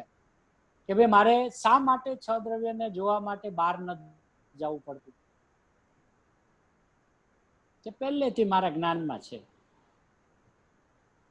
હવે જેમ પ્રવચન સારમાં કીધું ને, જ્ઞાન અનંત જ્ઞેયોને પીને બેઠું છે, આમાં આવશે. આપણે સમયસારજીમાં પણ આવે છે કે પ્રથમથી જ પીને બેઠું છે. પ્રવચન સારની શૈલીમાં એમ આવે કે પ્રથમથી જ બધાનો પ્રતિભાસ થઈ ગયો છે, નવું કાંઈ થતું જ નથી.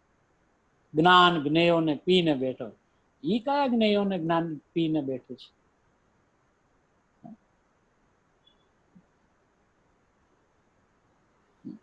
એ તો જેમ જેમ આપણું જ્ઞાન થોડુંક અંદરમાં સ્વરૂપની મહિમા વાળું થતું જાય ને, પોતાની ગરિમા આવે, પોતે આમ ભર્યો ભર્યો લાગે, વજનીય લાગે, સર્વસ્વ લાગે, તો જ્ઞાન આપણું જવાબ આપે. બાપુ બધું અહીંયા જ છે તારામાં, તારે ક્યાંય આજુબાજુ ડાપા મારવાની જરૂર નથી. એક બીજો ન્યાય પણ આપી દઈએ. આકાશનો કયો પ્રદેશ એવો છે કે જેમાં 6 દ્રવ્ય નથી? બરાબર છે. 6 દ્રવ્યો. કયો પ્રદેશ આકાશનો એવો છે કે જ્યાં 6 દ્રવ્ય નથી? તો જ્યાં જ્ઞાનમાં બધા જ દ્રવ્યો સમાયેલા છે, એમ દરેક દ્રવ્યમાં દરેક સમાયેલું હોય કે નહીં?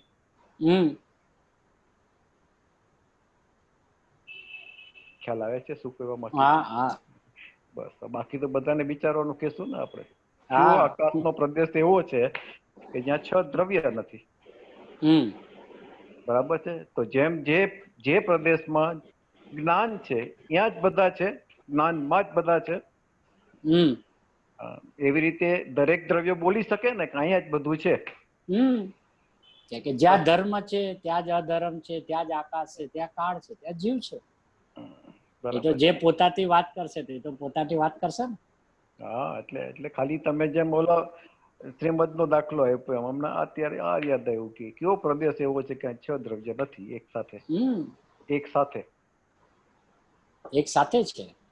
બરાબર છે ને. તો વ્યાખ્યા સિદ્ધાંત રસિકમાં કોઈ નાતો પાડી શકે નહીં. આમાં છે પ્રભુ, આમાં પહેલી લાઈન જ આચાર્ય છે. આ તો વધારે બધાને ખ્યાલ આવે.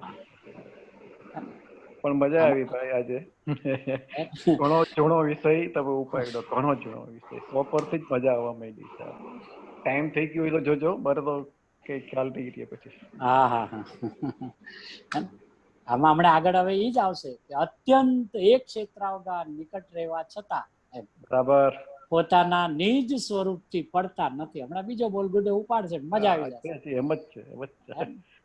ક્યાં બહાર જવું પડે તો ચોથી પાંચમી સુધી પહોંચતા નહીં તકલીફ પડી જાય. આ તો સિદ્ધાંત શિરોમણી છે બાપુ.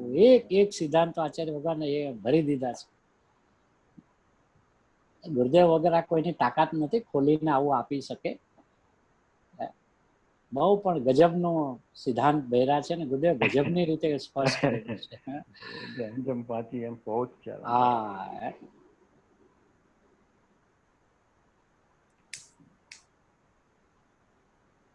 બીજા લોકોને ડિસ્ટર્બ નથી થતું ને જરાક પૂછી લો.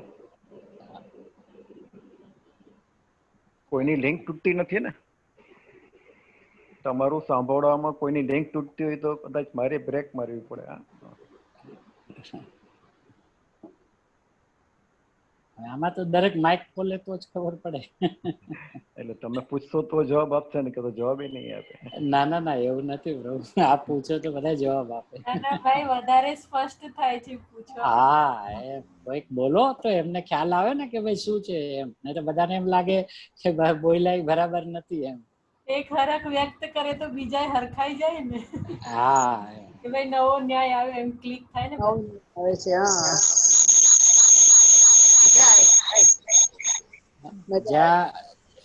જ્યાં બોલવાનું હોય ત્યાં બોલવાનું જ હોય, જ્યાં શાંત રહેવાનું હોય ત્યાં શાંત જ રહેવાનું હોય. બે આવડવી જોઈએ.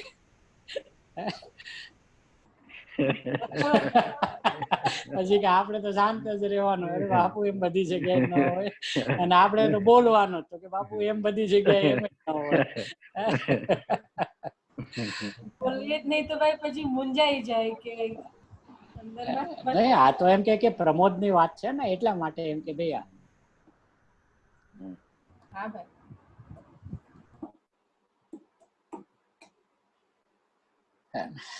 ચાલતો વિષય સરસ છે, ફરીવાર લેશું પણ ખરા. હા સરસ છે એકદમ.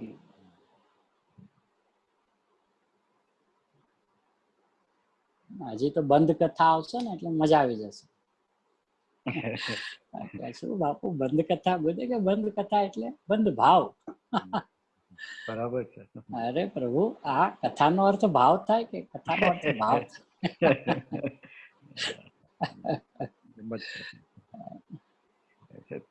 તમે સીધો ત્યાં સુધી ક્યાં નજર દોડાવો છો? તો ઘણું બધું છે આગળ. હા છે ને, આ તો નીચેની લાઈનમાં આવ્યું ને તરત એટલી નજર ગઈ. આમાં બાકી છે ને ઘણો. હા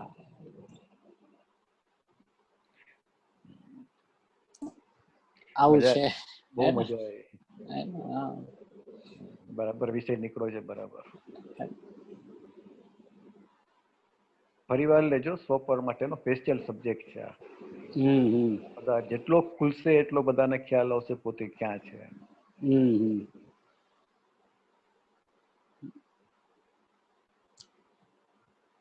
એટલે હવે ઉપરની વાત કરીને ગુરુદેવ એમ કે છે, પણ ખરેખર તો રાગને એ સ્પર્શતો જ નથી.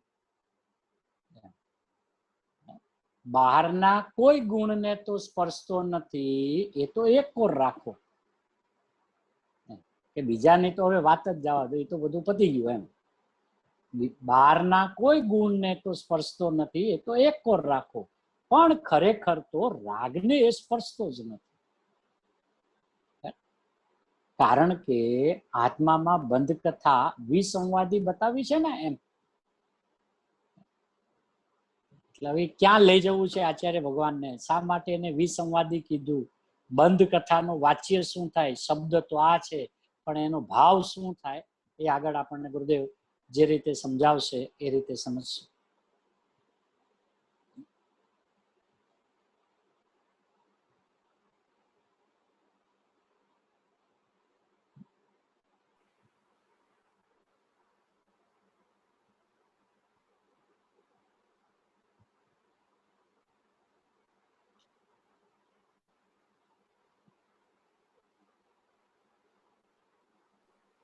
એક સ્પર્શ માટેની બહુ સરસ વાત છે કે પાણી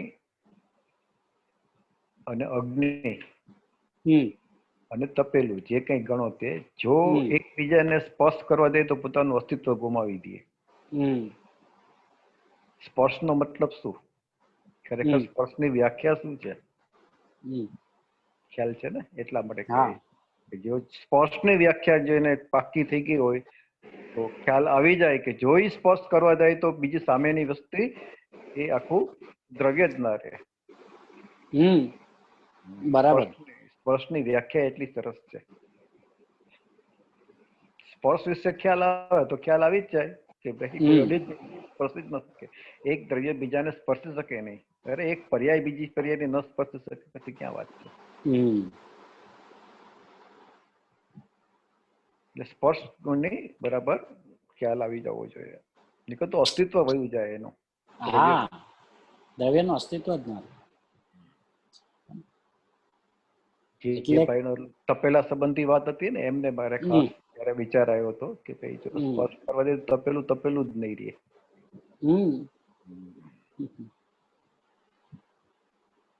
ઠીક છે, બીજા કોઈને કઈ હોય તો કે, નહીં કે પછી જય બોલાવે. બરાબર.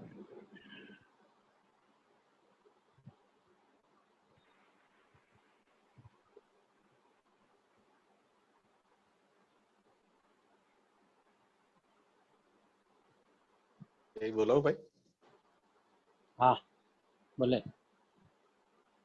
બોલો. લોકના અગ્રભાગે બિરાજમાન ઋષભદેવ આદિ મહાવીર પર્યંત અનંત સિદ્ધ ભગવંતોનો જય હો.